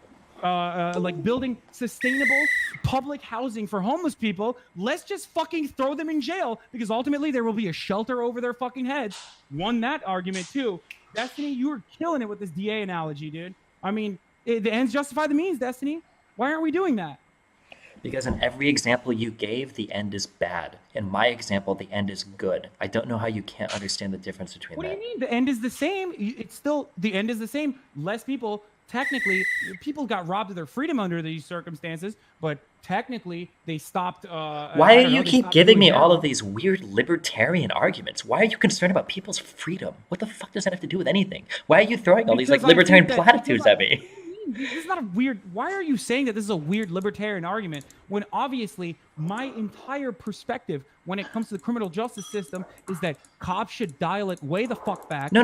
So I'm not. No. Wait. Why are you talking about criminal justice? I'm talking about you and giving not me these matter, weird. not involve themselves in matters. I'm talking about. No. Stop. Oh my god. I'm saying I don't know why you keep saying these things like freedom or like this is so weird. This is like the capitalist argument or the libertarian argument. I don't know. We're not talking about freedom here. We're talking about like policies that improve society. Like that's what we're talking about. Like so when you ask me, do the ends when you ask me, do the ends justify the means? You go, what if we throw all the crackheads or homeless people in jail and put them in isolation or solitary confinement? Those sound like pretty shitty ends. So no. But when you say, let's do a policy that gets more kids to go to school, oh, those sound like pretty good ends. Depends on what the means are, I guess. So if in your analogy, to make your analogy work, let's say that we locked up all the opiate abusers, and when we put them in jail, let's say that they got treatment, and when they came out, they weren't addicted to opioids anymore. Yeah, I probably would be in favor of that then. Hell yeah, sure. If that actually was the result of that, then sure. But obviously that's not what fucking happens in our prisons. People go in, recidivism is insane in the U.S. All around the world, however, in the real world where we all exist in, you and I both know that there are numerous different ways of dealing with this problem that don't involve locking people in jail. It's not a fucking libertarian perspective for me to have a more rehabilitative approach to criminal justice, the criminal justice system, which includes DAs being more progressive and dialing it way the fuck back and letting other elements of society or letting all these other institutions actually take control of the situation. But what if they can fix in a much better manner, which is my point, and my point across the board. If your other institutions are failing and they're not addressing the problem and you have a way of addressing the problem, why wouldn't you want that person to step up and take charge? Wait, what point of like threatening to fucking jail mothers is not threatening their freedom, by the way? You don't have to be a fucking libertarian to understand that. I said I don't give a fuck about freedom. I've never argued in favor of freedom. I don't care at all about it. It's not something I'm ever concerned with. So wait, you don't... I'm confused. Would this be like... If the situation got to a point where like some moms, because they were repeat offenders or whatever, like actually got locked up in jail, would you then be I guess more upset? Is that the only reason why like using the threat of jail time is acceptable only because they didn't like literally send the mothers to jail? I mean, it depends on what they got in jail for. If the parents were just literally being lazy, they didn't send the kids to school. Truancy is the point. But in the Kamala Harris law, it was if the parent made absolutely no effort to contact the school or to get together with the school to figure out a solution for their children. So in that case, yeah, because as a payer to the state, which I pay with my taxes, I have a vested interest in the outcomes of children around the United States. When they don't go to school, when they commit crimes, when they do all this shit, it costs me more fucking money. It makes my cities less safe. Like, yeah. No, yeah, of course, yeah. I understand your position. Yes, I understand your position. Okay, got it. I am because like the outcomes of that would be much better for the children. You're right. They would go to school, but they wouldn't have a mom, which is fine because at least like they're still going to school. So yeah.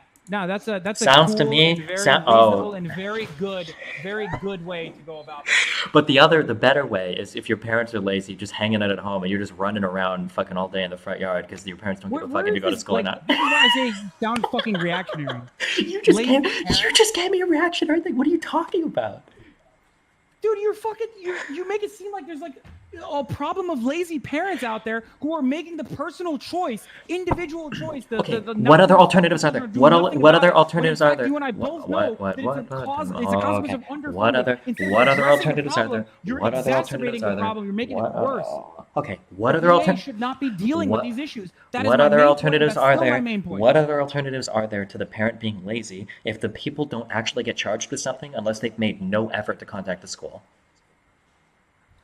What other ways of improving efficiencies would you try to enforce through state violence or the threat of state violence? Oh, I'm glad you asked. I probably first of all, I like how you totally avoided. If you don't get married, should we also fucking lock them or threaten to lock people up in jail? I like how you totally avoided the question because you know that the answer is literally... I like how you're not answering my fucking question. Sure. So I think that in cases where we can do very great public harm and it can be alleviated by enforcing it with, I guess ultimately with police, I would generally be in favor of those things. So things like paying your taxes, things like probably forcing kids to go to school, things like vaccinating children, things like being forced to provide for your kids. So, for instance, if you malnourish your children, if they're not getting the proper nutrition at home, if they're like starving to death, yeah, stuff like that. CPS should be involved. Yeah, I guess stuff if like they're that. starving to death, Mhm. not because like the parent is personally fucking making them starve to death, but because they live in a fucking food desert and the person doesn't have enough money, that is a perfect situation in which no, the DA should not be dealing with that. The DA should not be fucking locking the mother up in jail for that. Okay, Yes. so there are two So options. Thank you for There are using two an options. analogy Yeah, in which you gotcha. have owned yourself. Okay, yep, I understand. I owned myself because in your analogy, you would let the kids fucking die because it's not right for the DA to do anything. But at least the DA didn't step in and do anything. That was ingenious. I love that one, Hasan. Right? Don't send the DA in. The problem is they're not being funded by food stamps. They don't have access to food. So instead of going in to get the kids, just let them fucking die. Because man, that would be wrong. That's your analogy, dog. Are you serious right now? I can't tell if this is like an extended bit you're doing to like trigger all the leftists or something that you're gonna say later to be like, oh, I'm just purging my audience. But like, it's Okay, honestly. let me pose a hypothetical. I'm super curious, okay? Let's say that you're the DA, okay? Let's say you have a section in your city where there are kids starving. You can send the cops in to take the kids from the family because they can't afford food, or you can do nothing. What should you do? Do nothing. Okay, that's it. So you let the kids fucking starve and die. That's cool. So what's the next Yeah, point? Let's that's go the to... only alternative outcome there, right? No. That's what I just said. No, stop passing the buck. Stop passing the buck. Stop. My powers as a DA. I've already mentioned this a million times. I don't know why we're going back to this point over and over again. Yes, as the DA, you should do nothing. You should not fucking forcibly remove the children because there are fucking children who are starving in a portion of your city because you understand that it is not a consequence of their parents individually being like, I'm going to fucking kill my child. Okay, sure. So you would let the children starve if that was what was going to happen. That, like, poor people should be in jail? Like, I don't get it. So I'm curious then. So you have a section of the city, the children are going to starve. You're the DA. Should you send the cops in to get the children? Why take do them you in think the there are different departments within the government? Why do you think there are different institutions that deal with different problems? You literally can't. Because sometimes a fist is not what is necessary, okay? And that's what the fucking DOJ is. That's what the fucking DA does. It is a fist. You enforce certain things. Okay. And you it's have an like easy almost a question. borderline This is an fascist perspective. easy. Like you have such an authoritarian perspective right now that you sound like fucking Stalin. Like you sound like a tanky. Okay. So this is an easy question, okay? You're the DA. No one else is dealing with this problem. You have a group of kids that are going to starve to death in poor families. Do you send in like... No one else is dealing with this problem. Just what I said. If no one else in your city is dealing with the problem, should you send the DA in? God. Or I'm sorry, should you send the police in to take the kids? Or do you just let them starve because it's not your problem? Because you shouldn't do anything. Let him starve. Okay.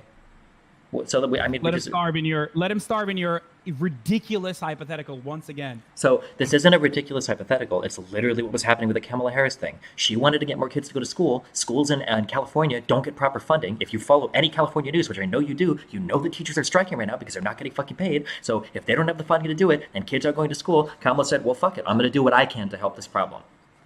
Yeah. And I'm saying that she shouldn't have done anything. She should have sat by and just watched it fucking whatever. Again. She overstepped and used, and you admitted this, excessive tactics. I didn't. Stop saying I admitted anything. What I said was I'm not totally sold on the idea, mainly just because I haven't thought about it much. Oh, okay. Mainly because you want to still make this point and argue with me as though we're disagreeing, when in fact, it's just a fucking... Because one is the difference between like... No. I can see you own me. You own me on this too. Kamala Harris was good on the truancy. Let's move past it. Okay. What else? This is like the difference between like being a good leader or being an effective policymaker versus being like an ideologue that's like trapped like so high off their own farts that they have like no idea like how to make effective change in the real world, right? Like on one end, we could sit in our ass and go like, oh, well, you know, another department should deal with this. We can't do shit. Like it's not our job, blah, blah, blah. Or you could you could step up and can I please finish one point? Oh, let me finish. But if nobody else, I'm saying if nobody else can deal with it, why wouldn't you as the DA? If you see the outcomes of this, when kids don't go to school, they're on the streets and they fucking kill each other. If you're involved in this directly and you have a chance to stop it happening directly and nobody else is stepping up, why wouldn't you step up and do it? Right. If you're, look, can we move past it? You're right. You're so right. The DA was good to threaten mothers with truancy, and it was a successful policy.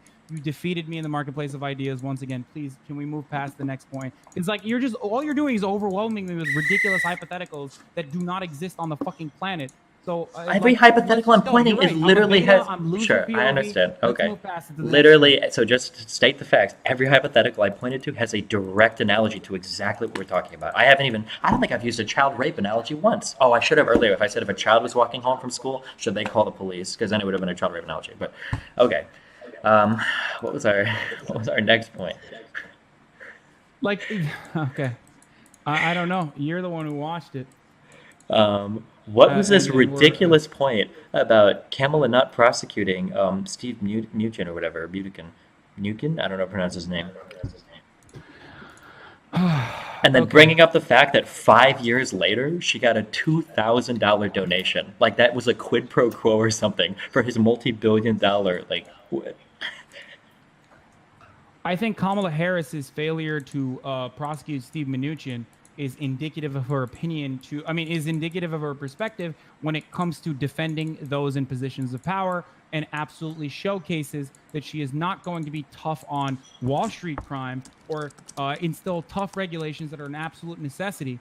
She is that's like a perfect example of this. I even mentioned in the conversation that like she was one of the few votes that said no for Stephen Mnuchin for the Treasury, but at the time she refused to prosecute Steve Mnuchin, which is a giant fucking problem for me.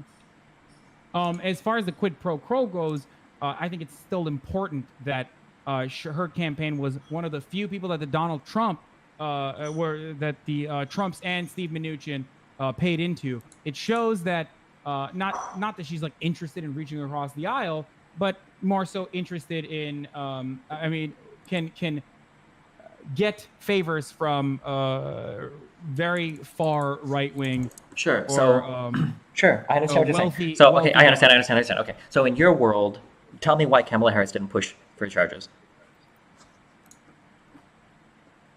I already said that because she wasn't interested in in pursuing like the widespread misconduct. Why? Because Is she because corrupt? these Does she people just are like the wealthy, big banks? Anthony. I don't understand. What do you mean? Why? So, Like, it's, why so did the Barack Obama administration not fucking go after any of the CEOs? Like, why did the Barack Obama administration only? Why did Eric Holder? Why was he satisfied with like bringing down a couple fucking random lower level sure, employees? sure. Aftermath Because of a lot of these 20,000 people have huge super PACs that get tons of donations from a lot of these large corporate interests. It doesn't have to be a quid pro quo. My point is that it's like. Wait, So I'm curious if that happened with this is indicative of her perspective and in not prosecuting financial crimes. Like, Well, I'm just asking you why. Sorry, you're right. Actually, you're right. It's probably because she was too busy. She was too busy doing what the DA should be doing, which is forcibly send children forcibly send children to school by threatening to lock up their mothers. She was probably busy elsewhere doing what the DA is supposed to be doing. Sure. Okay. So let's read. I don't know how to pronounce this. Munition spokeswoman Tara Bradshaw said, "State attorney generals have no jurisdiction to investigate federally chartered banks like OneWest, and that banks like OneWest are regulated exclusively by the federal authorities. When OneWest pointed that out to the California Attorney General's office, they withdrew their subpoena." She said, "OneWest did provide some information to the Attorney General's office voluntarily, and they did not pursue the matter further." Going down, a former senior lawyer in the California Attorney General's office told Politico that staff were divided about the strength of the case. "There were indicia of violations, no doubt, but whether we could prove those in court was the question," the person said. And as you said, Kamala Harris voted against the confirmation of this guy for the Treasury thing or whatever. So I don't understand where you're getting this idea that there was like some massive fuck up of her where she just decided not to prosecute because she fucking loves the big banks or whatever. I don't see that anywhere. I could not find it. Because she never talked about why she decided not to prosecute or how the decision was made, and even under those circumstances where she was talking about Steve Mnuchin, like, she didn't even fucking allude to the fact that this had happened under her watch, that she refused to prosecute. Also, what you said about federal mandate is completely incorrect. What are you talking about? District attorneys absolutely have the power when they're, maybe I'm mistaken on this, but district attorneys absolutely have the fucking absolutely have the power to prosecute when the victims are in their state. Okay, it could just be Politico is just completely posting false information without correcting it. Then I'm going to side with Politico, but I guess that's possible. I haven't looked into that. That maybe they just completely and totally lied about this, and Kamala Harris and the entire DA office was so stupid that they dropped it without knowing that they'd gotten No, bamboozled if I'm not mistaken, and I will do this again, I will look into it further, but I believe it was Kamala's decision not to prosecute. Her team was interested in prosecuting. There were internal memos that showed that that urged her to prosecute because there were thousands of violations, widespread misconduct was the word used. Sure, the misconduct, because I read that memo, because every single story that you try to find on this, all of it links back to that one Intercept report, which I don't even think contacted Kamala Harris or that DA office for comment for whatever reason, but every single thing points back to that Intercept thing. When you read that report, the thousands of the first line of that Intercept report is General Kamala Harris on Wednesday vaguely acknowledged the Intercept's report about her declining to prosecute, like insisting that they obviously, like, she's obviously aware of it.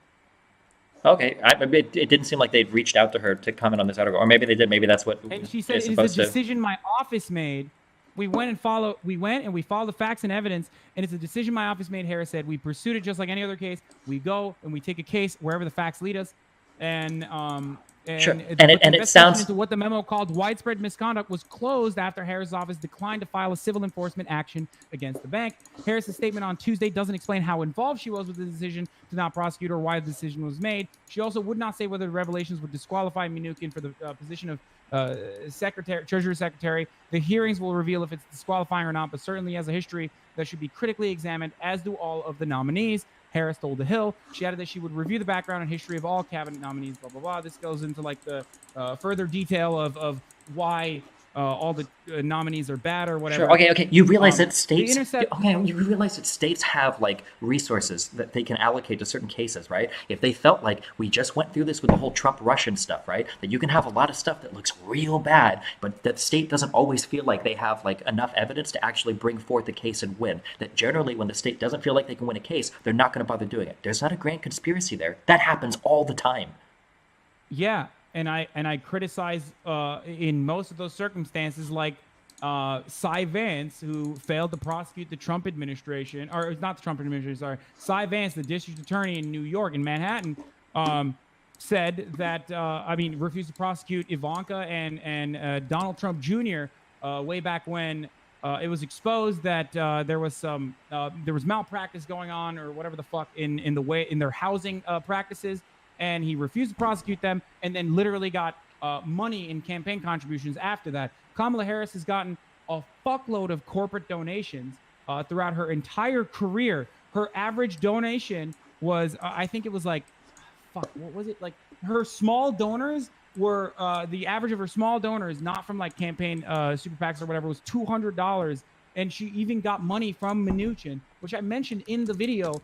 And obviously, why are you wait? Why? But look what you're doing. Look how you're muddying the waters. She got I'm not two. muddying the waters. No. Stop. It's indicative that she has a vested interest in maintaining.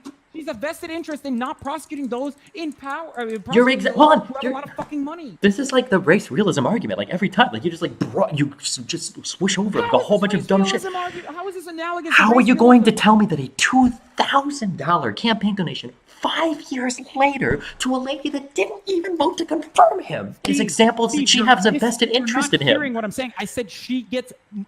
She has, throughout her entire fucking career, gotten a shitload of money from fucking corporate donors. As a matter of fact, that's the overwhelming majority of her fucking donations, including one from Steve Mnuchin, which I will not mention forward in this conversation. What are the average donations to like every Democratic candidate? Is that even that much higher than normal?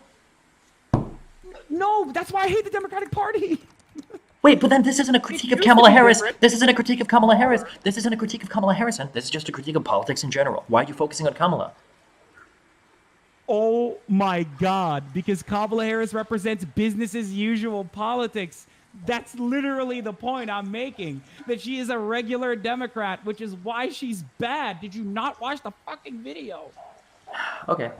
So based on all the statements that I've seen for this, here's another one from CNBC. This is Ian Sims. Wait. Why are we moving past this? You literally said that it was analogous to the arguments that race realists make when I was talking about how Kamala Harris, a regular run-of-the-mill Democrat, is getting a fuckload of money from corporate, a fuckload of campaign contributions from corporations in the West. I don't even know if that's true. I don't even know if because you haven't even demonstrated that. I don't even know if that's true. Just because our average. No. Let's not go to the fucking next topic. What do you mean I haven't demonstrated that? Saying that her average donation is $200 isn't evidence of massive corporate backing. Okay. Kamala Harris donations. I mentioned it in the video. There is like, fuck.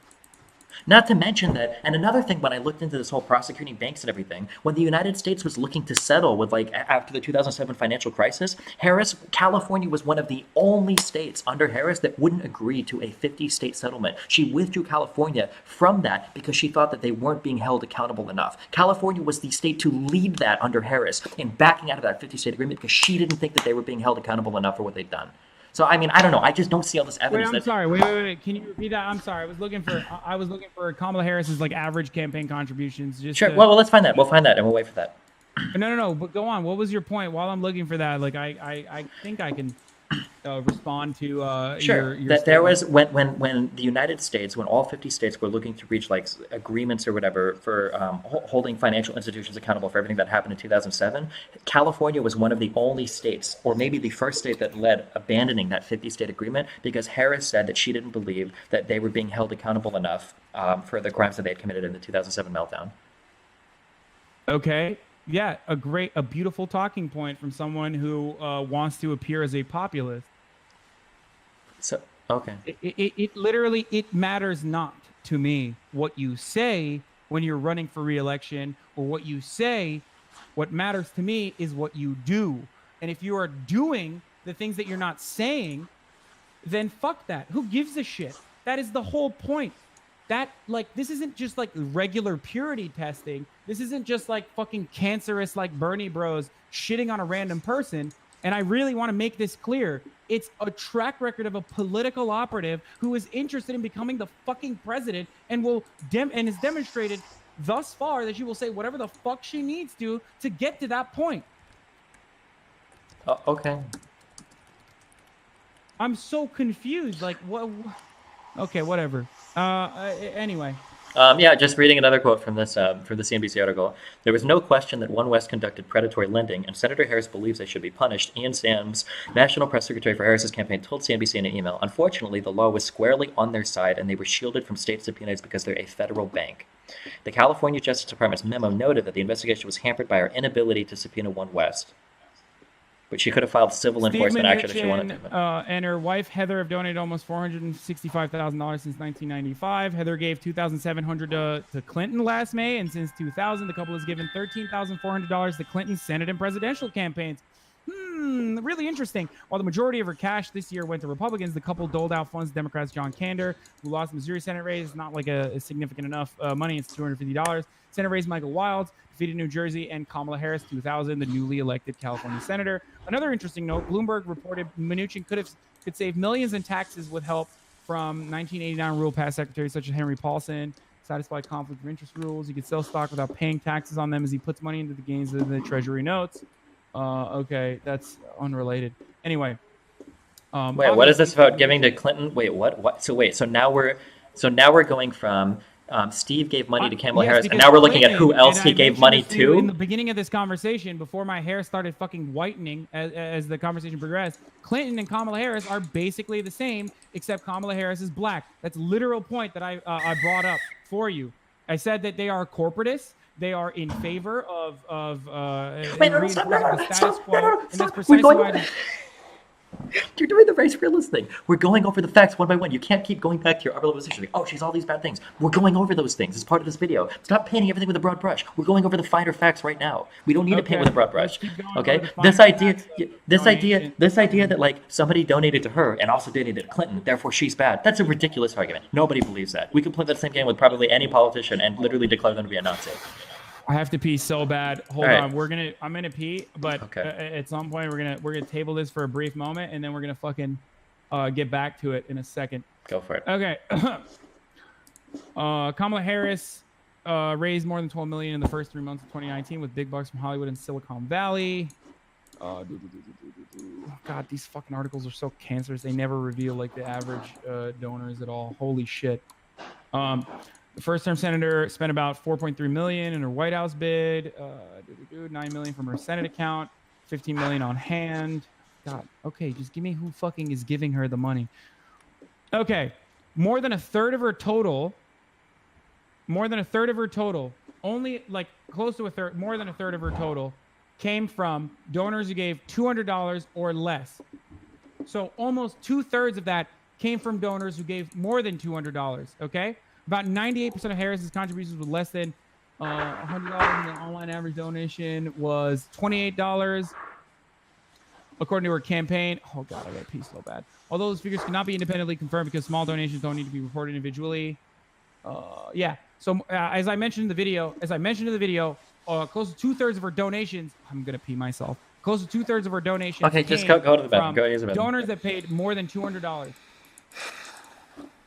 Which, by the way, when I talked about her Senate campaign and using her Senate funding, you can do that. You can get money from big donors and literally fucking switch it over to your presidential campaign. So technically, those also count. Hold on.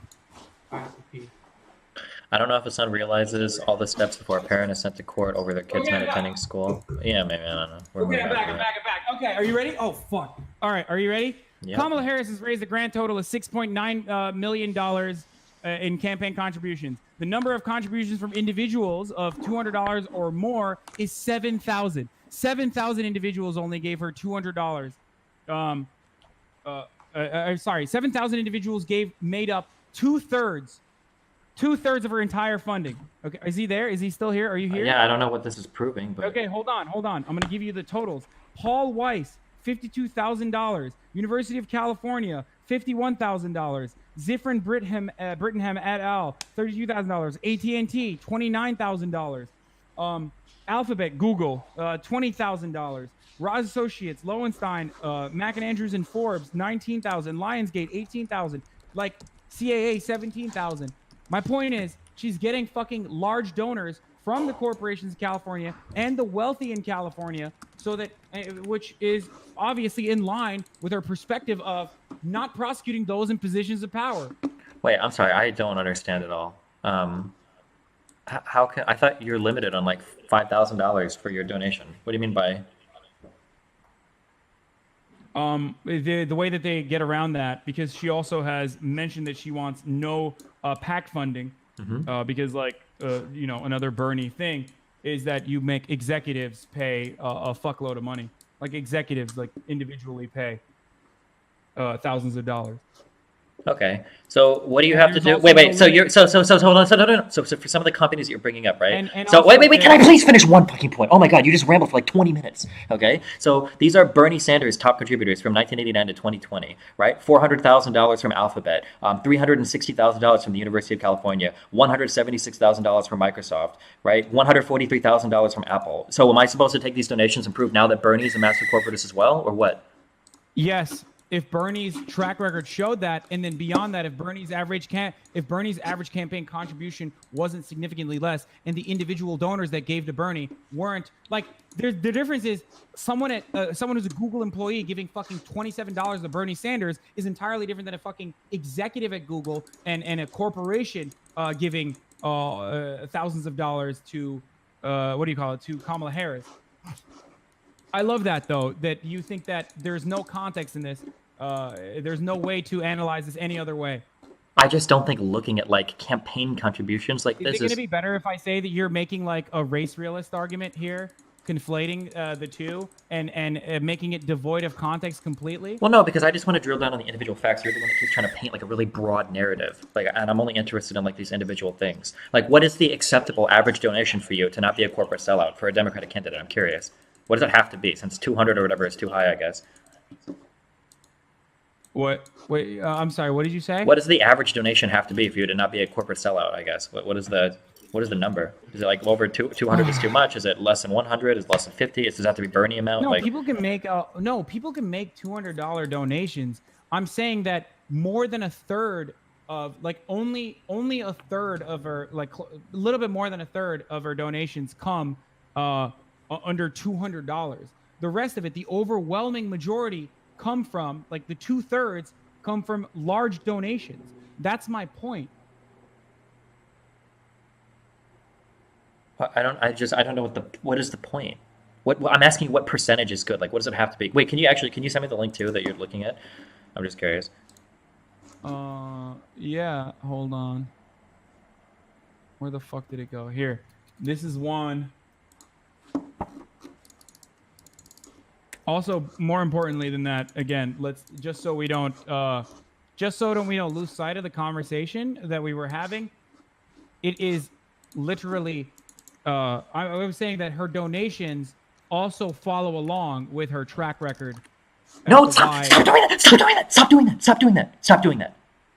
You can't when I getting you on something, okay, which is what's happening, you can't just go, well, but it also matches all these other things. No, it hasn't. We've gone through every other thing you said, and everything's been wrong so far. Okay, so you can't just keep saying every other thing. What are you talking about that I've said that's wrong? The Steve Mnuchin shit or whatever, the idea that they had the ability to prosecute like a federal bank, that's not true. The idea that she just randomly chose not to do it because of donations she got later or whatever, it doesn't just like really feeble. I didn't say that she did it as a part of like donations that she got later. I said that it's. I have been very consistent in what I've been saying to you. The fact that she got donations from Donald Trump, Stephen Mnuchin, among so many other corporate sponsors to her campaigns throughout the Senate, and also during her presidential nomination, is indicative of her perspective that she is not interested in holding those in positions of power, especially financial institutions, and held their feet to the fire. That's literally what I'm saying. Okay, let's go. Wait. Hold on. So your evidence of her not holding the feet to the fire is who's like donated to her or whatever. Okay, I don't care. So LA Times article, okay? So this is the 50 state thing I was talking about, okay? California Attorney General Kamala Harris will no longer take part in a national foreclosure probe of some of the nation's biggest banks, which are accused of pervasive misconduct and dealing with troubled homeowners. Harris removed herself from talks by a coalition of state attorney generals and federal agencies investigating abusive foreclosure practices because the nation's 5 largest mortgage services were not offering California homeowners relief commensurate to what people in the state had suffered, Harris told the Times on Friday. The big banks were also demanding to be granted overly broad immunity from legal claims that could potentially derail further investigations into Wall Street roles in the mortgage meltdown, Harris said. It has been a process of negotiating and sitting at a table in good faith, but ultimately, I have decided that we're going to go our own course and take an independent path, and the decision is because we need to bring relief to Californians that is equal to the pain California experienced, and what is being negotiated now is insufficient, Harris told the Times in an interview. So this is like an example of like actual legislation, actual big things that Harris was involved in, where it seems like she was advocating on behalf of like at least the people of California. Not to mention the fact that Harris was the sole author of the bill that went on to make illegal the thing that Steve Mnuchin guy actually did to fucking get rich.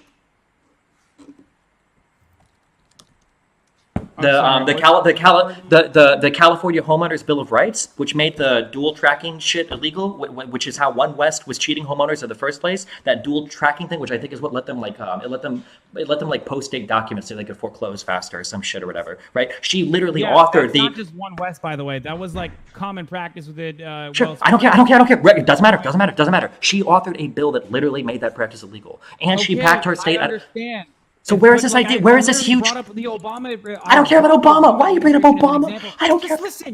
Just listen. The reason why I brought up the Obama example rather than a fucking hypothetical or an analogy like you do. I'm literally bringing up actual things that have happened. It is another demonstration of the Obama administration instilling regulations, but not actually prosecuting the fucking criminals in the first place.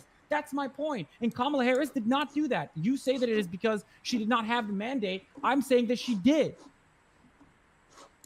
Okay, well, I'm really surprised that nobody else has come out like saying that she had a mandate and didn't follow it through. I guess I don't understand. So you think that the whole office just lied when they said that they can't prosecute? That everybody was just making that up and nobody like figured it out, or? I don't know what the exact details of how this is not being more talked about. No, I don't know. I can't speak to why the media refuses to cover certain elements of the track record of certain campaigns. I mean, I guess I don't understand. Like, it seems like sometimes the media just doesn't really cover this sort of stuff. I don't know. I can, if we want to appeal to like media conspiracy, I mean, we can do that, but it seems more likely. The article can you send me the article that you're reading off of? For what?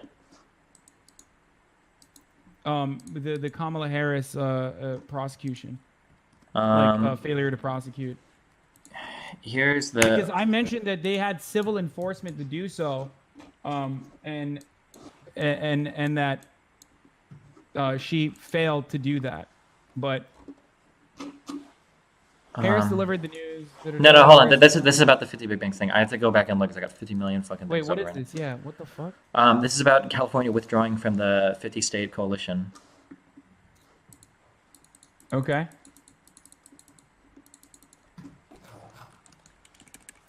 The CNBC article.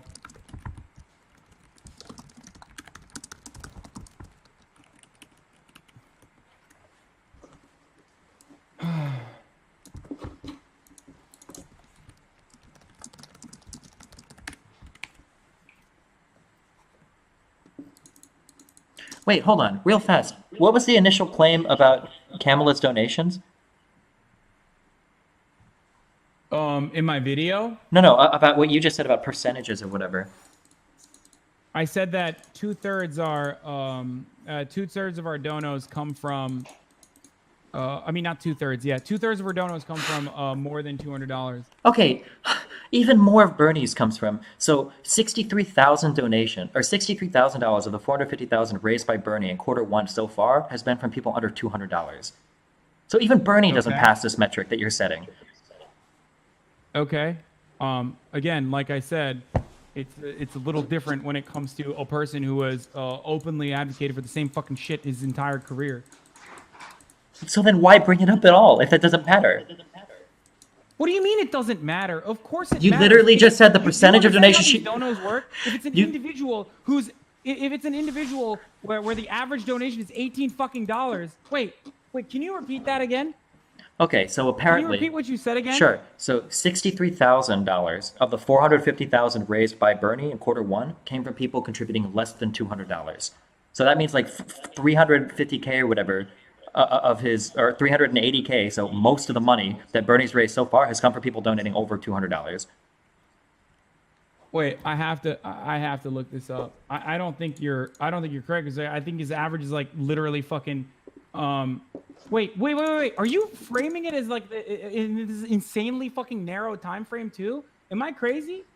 I'm going by donations. What do you mean under the current election cycle? I'm not going to include what was a past election, Okay, of under course. the current election cycle. Wait, hold on. What?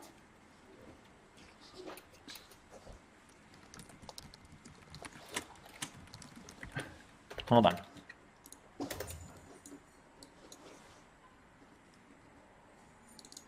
Here's the FEC link.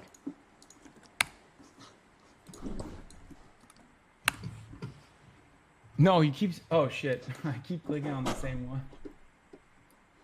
He's saying under you over. What? Hold on. So $851,000 raised from January 1st to March 31st. You have to Right? download the Excel spreadsheet. Okay. Okay. Oh, Jesus Christ. This is annoying. Hold on.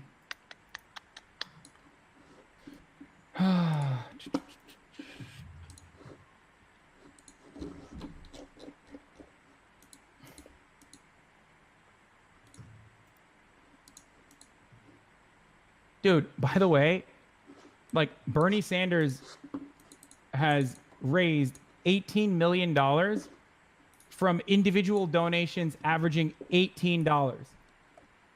Just for the record. Okay. Like his average donation is $18. Let's see what Kamala Harris's is. Wait, I thought you just said this doesn't matter. We were going by track record. No, track record is still incredibly important, but I'm trying to understand where you're coming from with the numbers that you put together, and I'm seeing something different. I'm downloading the Excel spreadsheet, but I don't have Excel. He raised $18 million last quarter, and the average donation is $18. Which, by the way, like I said, track record is still incredibly important.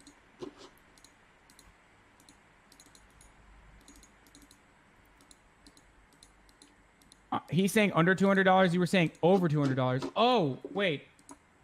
you said that. Wait, can you? Fuck. I'm sorry. Can you repeat that again with what you said? Bernie's individual donors. I mean, Bernie's donors. Okay, here's the Bernie's question. donors Hold on. Here, over okay. $200. Here's the question. We have to make sure that we're like looking at the same Wait, number. no. Hold on. Because I said very specifically. I said Kamala Harris. 2/3 of her campaign contributions come from donations that are over $200. When you say campaign contributions, do you mean total amount of money raised or the number of contributions? Because, for instance, I could have 10 people contribute $1 to me and one person contribute $1 million to me and say the majority of my contributions came from poor people. But what does that mean? Like the number of people that donated or the actual amount of money that you raised? These are two fundamentally different questions. Do you understand? Yeah, I do understand. I was giving you individual donors. And you, I think, were telling me like what percentage of the donations were coming from. I don't know. Where the money is coming from, sure. Okay.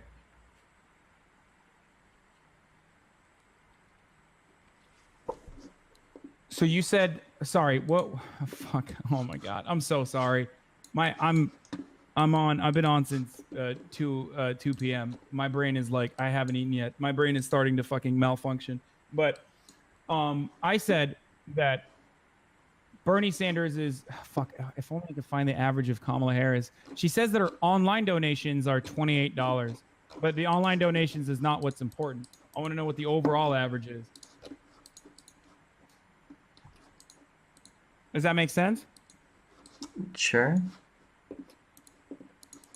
This is dishonest. The average encodes the number of people who donated. I study stats.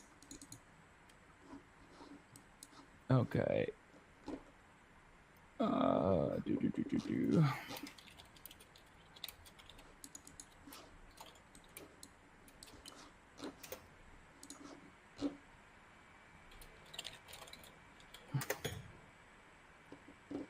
Kamala Harris raises close to 12 million in 3 months. Bernie raised 18.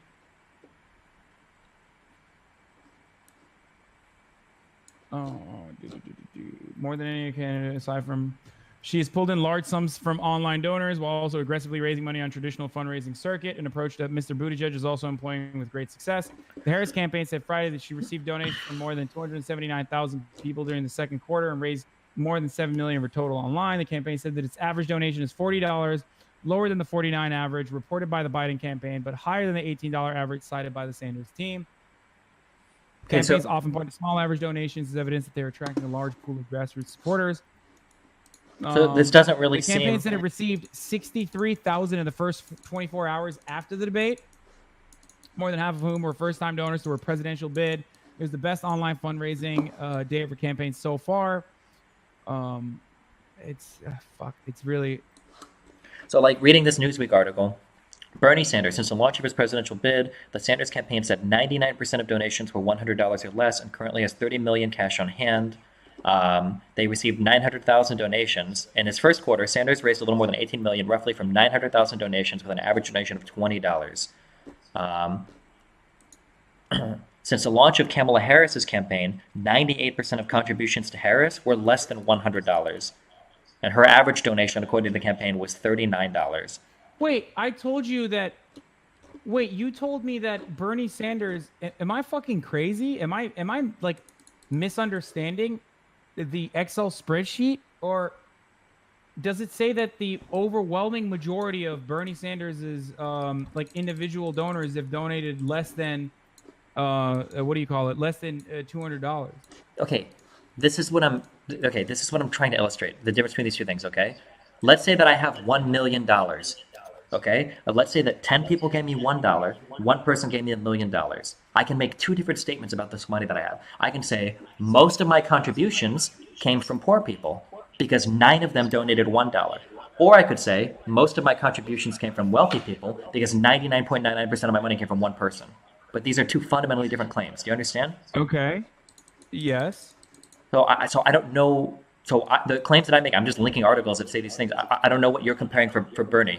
Here's a Newsweek article that I have that seems to be comparing like similar numbers. This right here, it doesn't seem like they're that far off from one another. Sanders is saying 99% of his donations were $100 or less. Kamala Harris is saying that 98% of her contributions are $100 or less. It doesn't seem like that big of a difference. Kamala Harris says 98% of her contributions are $100 or less? Yes. Wait, hold on. Can you send me that article? Yeah, I sent it to you. Is it the Newsweek one? Yep. So scroll down to Kamala Harris. Okay. Democratic Q2 fundraising numbers, blah, blah, blah. Or is it just in second quarter, or is it overall? It sounds like second quarter fundraising levels. The average donation, according to the campaign, since the launch of her campaign. So this is from the launch of her campaign. 98% of contributions to Harris were less than $100. Okay. Wait, so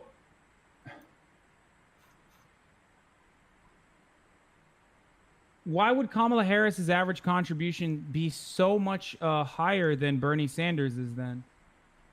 Is it because Bernie Sanders has more individual donors than Kamala Harris, certainly.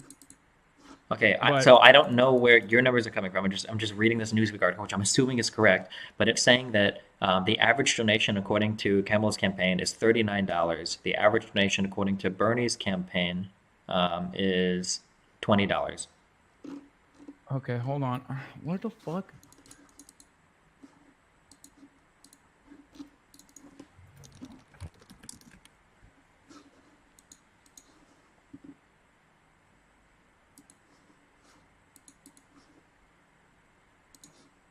Destiny, Hasan's point was about her Senate campaign? Oh, was it? I have no idea how it was.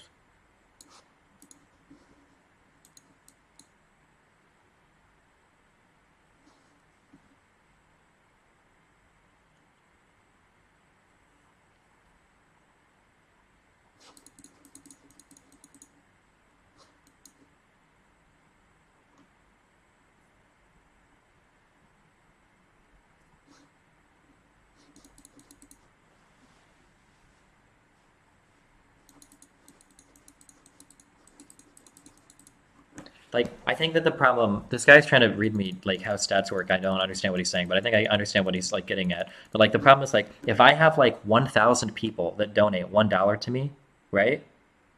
And I have like one person, or I've got like 10 people that donate like $5,000 to me, my average donation is going to be massively skewed because those two people are like donating so much more money. Does that, like, a few people can like it's not like a normal distribution, or like if your average donation is $50, that means that some donate 20, a lot donate 50, some donate like 80. It doesn't distribute like a normal distribution would. It's going to be massively disproportionate at both ends, most likely. That's my guess. I could be wrong on that, but I'd be shocked if it was a normal distribution in terms of how campaign donations go.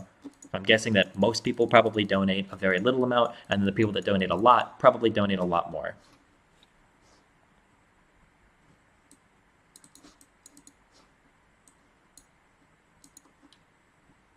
Apparently, this is called a chi-squared distribution.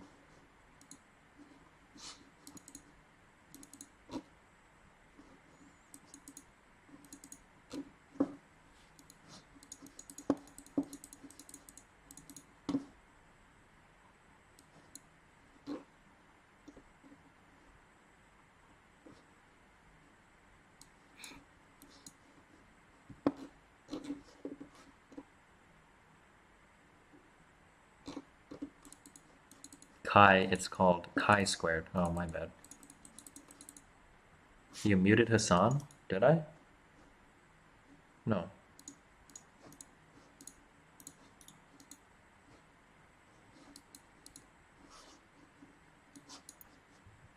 Wait, hello? I think he's muted. Or maybe you pushed on push to talk?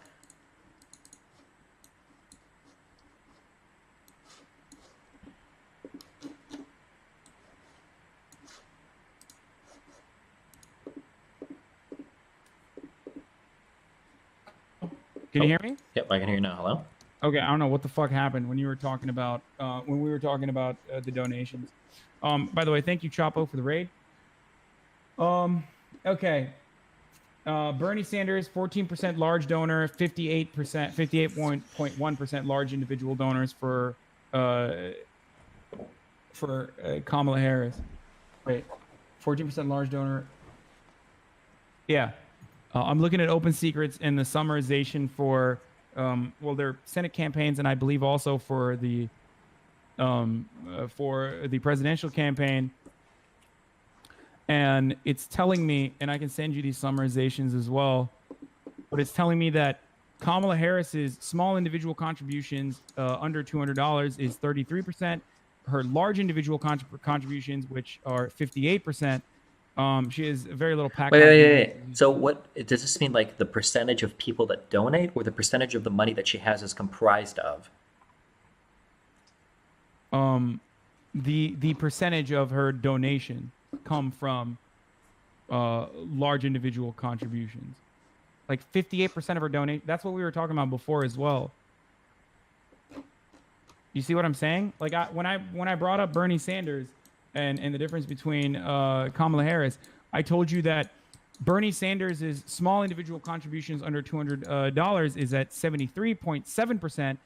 His large individual contributions is at 14%, versus Kamala Harris, the amount of money that she's raised from large individual contributions is at 58%, almost 60%, and her small individual contributions, which are under $200, is 33.8%. So across the board, she has raised like an infinitely more amount of money than Bernie Sanders. Like not more money overall, even more money actually. But okay, so like let me. Okay, so okay, that's what I was trying to say. Well, no, but it doesn't say anything. But this is starting to get into like kind of complicated number shit. Here, scroll down. Wait, why? But like, I'll explain why. Just open these two links and scroll down to where you see small individual contributions. Okay, so you see where it says small individual contributions on both of these. Okay, so here it shows that Kamala Harris, of all the money that she's raised, 34% of it comes from small contributions, correct? Mm-hmm. From Bernie Sanders, it says that his small individual contributions have made up 73%, right? Yes. Okay, but these numbers can still be, firstly, I don't even know if we still care about these numbers because you said earlier, but we'll say we do, okay? These numbers could still be massively skewed. We've been having this conversation for the past because you brought it up, okay? But what I'm saying is that, okay, but let me finish. Oh my God, let me finish. I can't finish. Okay, what I'm saying is that go down this route. No, and now you're saying it doesn't matter because you realize that you're wrong, that you totally misrepresented Kamala Harris's funding. What the fuck? Come on, Destiny. I'm trying to be as charitable as possible to you this entire time while you're fucking throwing up insane analogies. Okay, no, I am not. Okay, stop. Okay, are you listening to me? Okay. Okay, I'm listening. Okay, on the Kamala Harris thing, let's say she has 4,000 people that donated $1. Okay. Okay. Okay. On the Bernie Sanders thing, let's say that he has. So if Kamala Harris has 1,000 people that donated $4, Bernie Sanders could have, let me break out a calculator. He could have had, he could have had 150 people that donated $100. Okay. And you're saying that No, don't tell me what I'm saying. I'm telling you exactly what I'm saying. What I'm saying is that these numbers don't necessarily mean that somebody has like a wider support from like a smaller base. That on and it might be the case. I'm just saying that like on Kamala's, there could be 4,000 $1. Compared with the average and the difference between the average, don't you think that it's understandable that Bernie Sanders has a significant more amount of individual campaign contributions? Like I don't know. I don't even know. Conspiracy of fucking millionaires who are spending $200 at a time. It's not a conspiracy of millionaires. It's basic math. Okay, it's not. We're not talking about amount of people here that are donating. We're just talking about the size of the donations. Okay, 150 people could donate $100, and that will significantly boost your small individual contributions. And 5,000 people could donate $1, and it won't make much of a difference there compared to the small individual contributions, because we're not looking at the number of people donating. We're looking at the at the average amounts of money that are being donated compared to the total pool of money that's on hand. That's why in that Newsweek article, apparently Bernie said that 99% of his contributions come from people that donated, what was it, less than $100, and Kamala Harris said 98%. Right? It wasn't like that significant of a difference. These numbers are really complicated. I don't think this matters. The reason I'm saying it doesn't matter is because you earlier said it didn't matter. But if you want to focus on it, we can. But I'm just saying that these numbers don't necessarily say what you're saying they're saying. Does that make sense? But these stats don't like. What do you think is happening with Kamala Harris's campaign that is entirely different than Bernie Sanders is for some reason, where small individual donors are like, how are they getting around it? No one's getting around anything. What do you mean? Because you're saying that, okay, Kamala Harris has raised $4 million from small individual contributors, right? Under $200. It makes up 33%. Bernie Sanders, on the other hand, has raised $15 million from small individual donors. What do you think is the difference there? Like, I don't understand. Like, do you think that there is like, I think that both people have a lot of support. I think that both people have a lot of support from small donors. Since the launch of his presidential bid, the Sanders campaign said 99% of their donations. We can't look at the median, guys, because we don't fucking know. We don't care about that. Bernie Sanders has 99% of his donations as $100 or less. Kamala Harris said 98% of her donations were $100 or less. So, I mean, it seems like both of them have, like, the majority of the number of people that donate are people that don't throw as much money at them. That seems to be the case. Can you just explain? Wait, but maybe I'm not understanding, but, like, what do you think is, like, what do you think is happening on the Bernie Sanders, like, hypothetical, what do you think is happening on the Bernie Sanders campaign where, like, where are people maxing out? Like, are people maxing out with like smaller contributions? That's not happening on the Kamala Harris campaign. Which, by the way, you would still have to max out at what is it, like $2,000 or was it $2,300? I don't know. I haven't looked at those numbers. I'm just saying that, like, these numbers don't necessarily, like, prove, like, some grassroots thing. I said that both track record and donations matter. We're talking on the donation side, and you're giving me, like, you're telling me that you don't know what, like, you're saying that it could be that the Kamala Harris campaign has only raised $4 million from small contributions, and then the large individual contributions could be still small. What I'm saying, okay, your initial argument was that grassroots, like whether or not you have grassroots support and whether or not you've got the policy to back it. So we've gone over arguing different Kamala Harris's policies, which I don't think are as bad as you make them sound. Now we're arguing over funding sources. And from the earlier thing that you cited, the earlier thing that you cited made it sound like Kamala Harris, like all of her donors were wealthy. You said something like 2/3 of her money came from big donors or whatever. I said 2/3 of her campaign contributions comes from over $200 donations. That's literally, but that doesn't actually correct. Yeah, we're looking at it right in front of us. Sure, but that doesn't say whether or not most of the people donating are wealthy or not. So you're saying that, like, wealthy people are fucking donating to like, what? That makes no sense. Am I crazy? Like, or are you saying that, like, wealthy people are secretly fucking donating to Bernie Sanders with, like, individual contributions, despite the fact that, like, it seems like they hate him, including Dan. Okay. What I'm saying is that saying that Kamala Harris gets most of her money from wealthy people doesn't say that most of the people donating to her are wealthy. Does that make sense? Okay. Here's an example. Let's say 1,000 people donate to me. One guy donates $1,000, and 999 all donate $1, right? In that case, I could say 99% of my donors donated a small amount. However, 50% of my money came from large donors. Does that make sense? Yes, but what I care about is what percentage of your money came from how much of the money that you raised come from large donors. That's what I care about. But you can make an argument for both cases here, right? Maybe you don't just... No, you can't, because Bernie Sanders' large individual contributions are 14%. No. What you just said... Kamala Harris's large individual contributions is at 60%. You can't say the argument doesn't work because it wouldn't help Bernie Sanders. That's what you just said. Okay, that's not an argument, okay? Wait, what are you? Am I losing my mind? Like, what am I looking at? Do you think that like, unless you think that like poor people are fucking No, it's not. That's somehow not what I'm saying. What I'm saying is that if you have 1,000 people that donate to you, if one person donates $1,000, okay, and the 999 of them donate $1, you can make two statements. You can say most of my support is from poor people. 99.9% of people donated $1, or you could say, well, that's bullshit. Half your money but came it from doesn't rich people. matter. But it doesn't matter. We're not talking about that.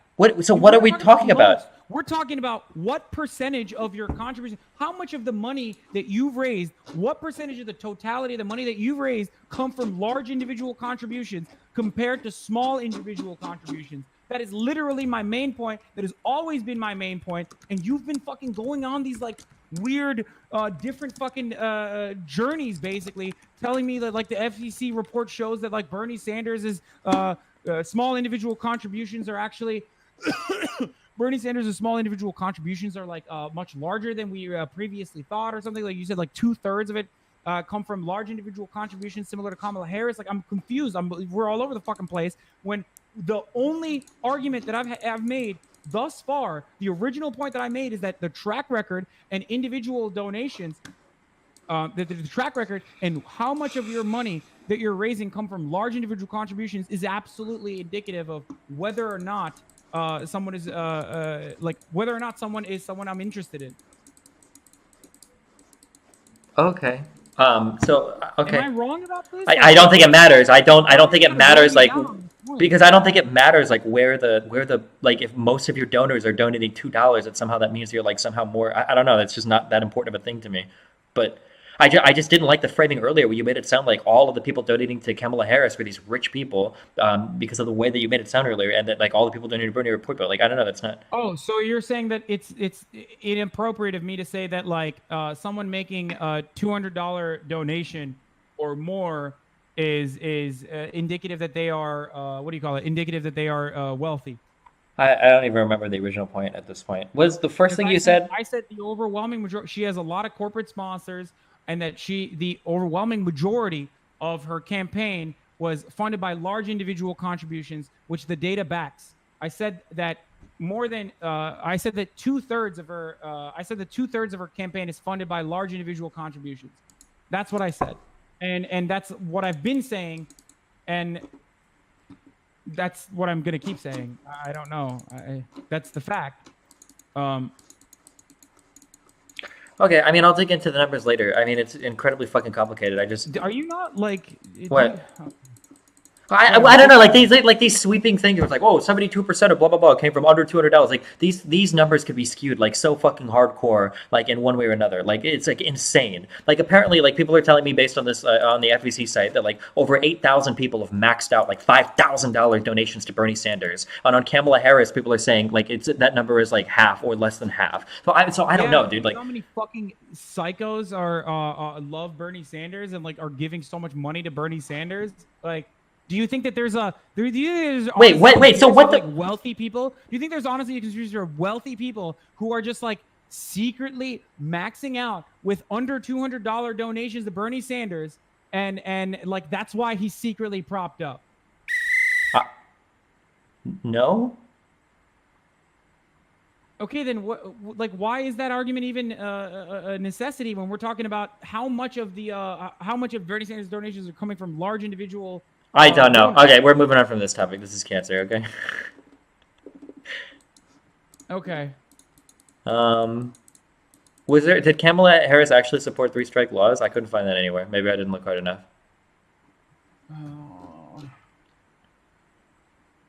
Oh, yeah. I found an article that said that in the early 2000s in California, a person could find themselves in prisons for quite a while for relatively minor crimes because of the three strikes laws. While it was implemented differently across different states, the general idea was that a person who committed 3 serious crimes would serve blah, blah, blah, blah. The three strike law was especially harsh in California for a few reasons. For instance, misdemeanors often counted towards a person's 3 strikes. People were charged twice for the same crime, etc., etc. As Attorney General of San Francisco, Kamala Harris pushed the state on a path to easing up on the 3 strikes rule. She did this by refusing to prosecute individuals for life sentences unless their third crime was considered serious or violent. Hey, it's that discretionary thing you were talking about earlier.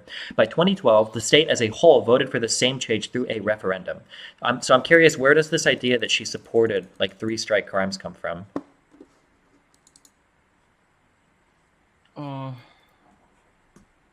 Okay. Hold on. I have to go back to. I don't even fucking remember what I said. Holy shit. Ay ay ay. I am so defeated, dude.